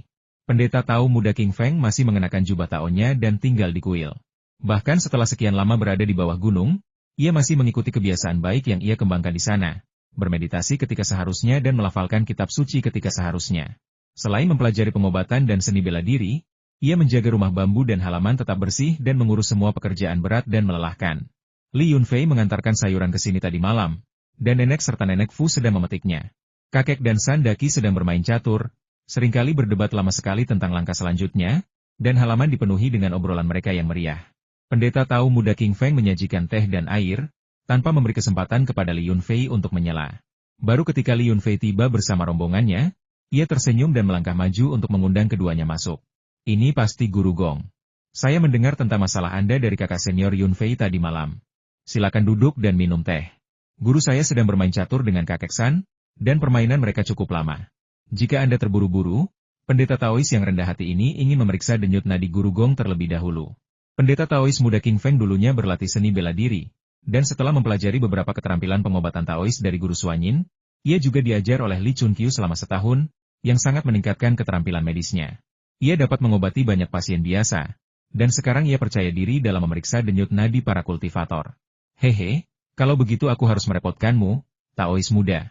Gong Xinghe sudah mengetahui tentang hubungan antara King Feng dan Li Chunqiu. Meskipun dia belajar dari Li Chunqiu, dia tidak memanggilnya guru tetapi guru besar. Ada banyak makna di balik ini. Melihat Gong Xinghe setuju, King Feng mengucapkan beberapa kata sopan, duduk di samping, dan memeriksa denyut nadinya. Karena bosan, Li Yunfei pergi menonton kakeknya dan San Daqi bermain catur. Mereka tidak memainkan permainan Go yang rumit, melainkan permainan catur Tiongkok yang sangat kompetitif. Mereka telah menempatkan kereta perang, kuda, dan meriam mereka di Sungai Chu dan perbatasan Han, saling bertukar pukulan dan bertarung sengit pada saat yang krusial. Ternyata kemampuan catur Li Chunqiu lebih unggul, tetapi baru-baru ini kemampuan San Daqi telah meningkat pesat, memasuki alam ketiga. Kecerdasannya juga tampaknya telah meningkat, dan dia sebenarnya dapat bertarung imbang dengan Li Chunqiu, tanpa pemenang yang jelas. Namun, itu hanyalah nasib buruk baginya. Saat Li Yunfei berdiri di sana, salah satu kudanya ditangkap oleh Li Chunqiu. Dia sangat marah dan berteriak, menuntut untuk menarik kembali langkahnya.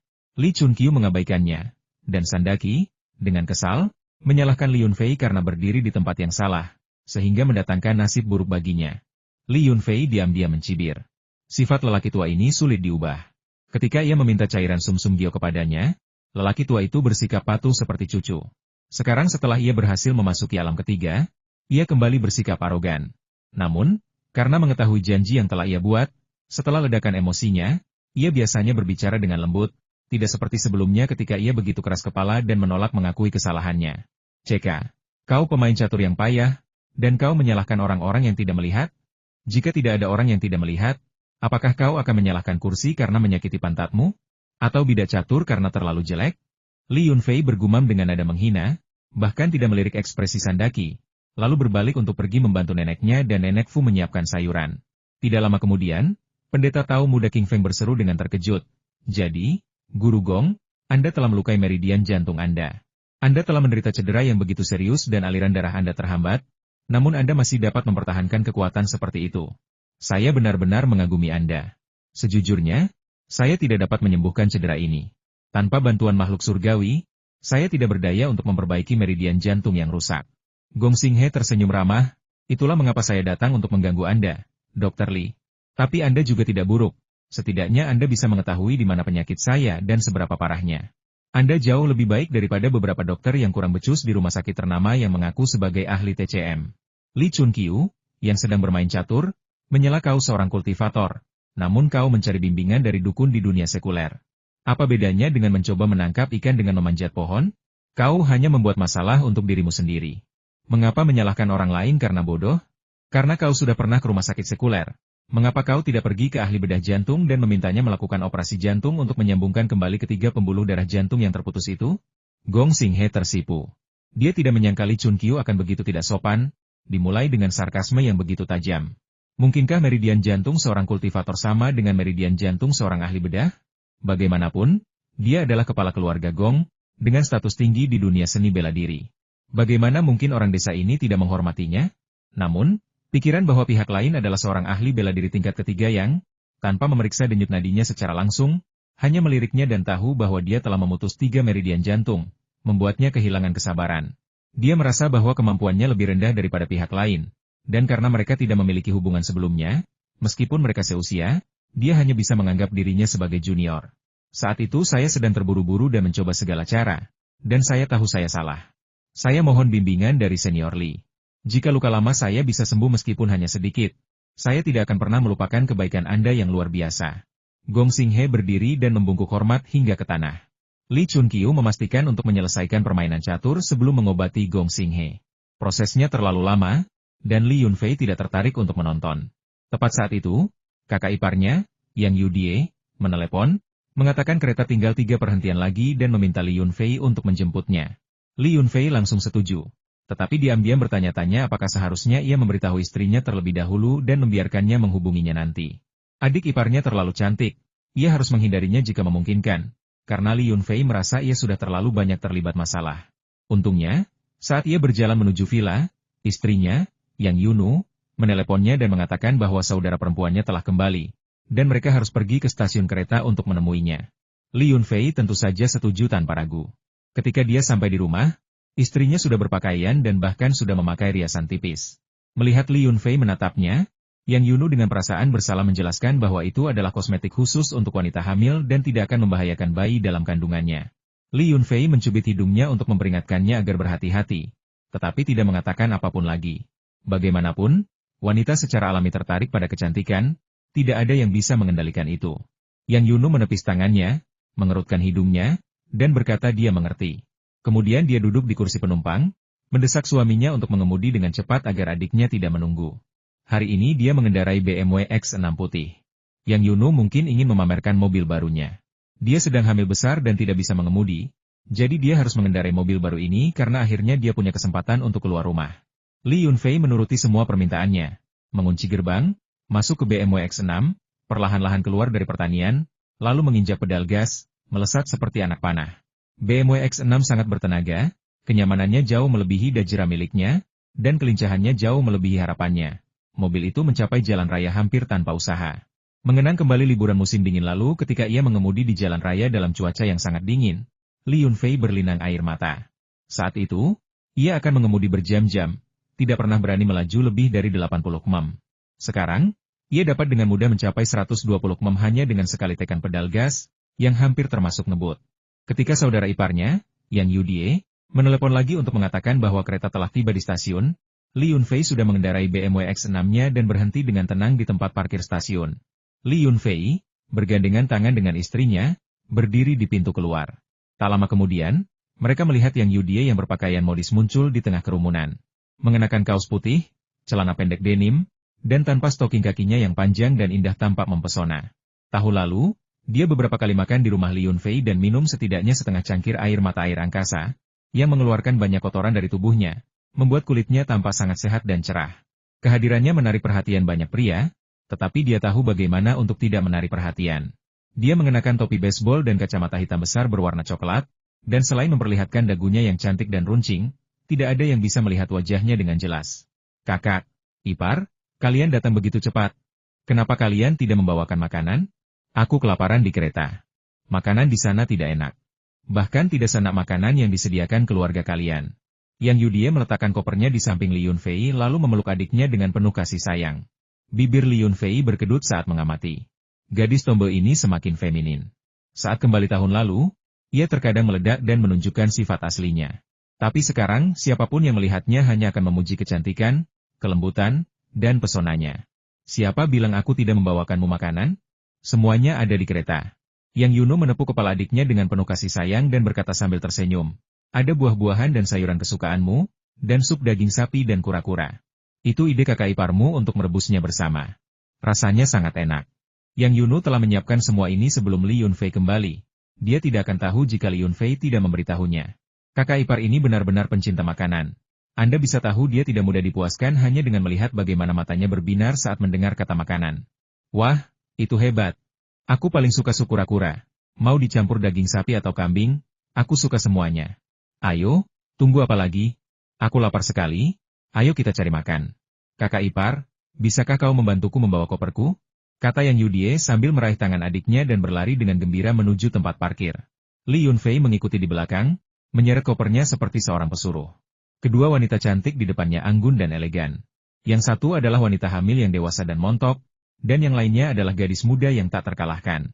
Meskipun dia hanya seorang pesuruh, dia tetap menarik pandangan iri dari banyak pria. Hah? Di mana mobilmu? Ini truk pickup yang besar sekali. Bagaimana mungkin aku tidak melihatnya? Saat tiba di tempat parkir, Yang Yudie melihat sekeliling tetapi tidak dapat menemukan Dajiram, dan tampak bingung. Yang Yunu dengan bangga menunjuk ke BMW X6 putih di depannya dan tertawa. Orang tuaku memang pandai menyimpan rahasia. Aku sudah bilang pada mereka untuk tidak memberitahumu, dan mereka benar-benar tidak memberitahumu.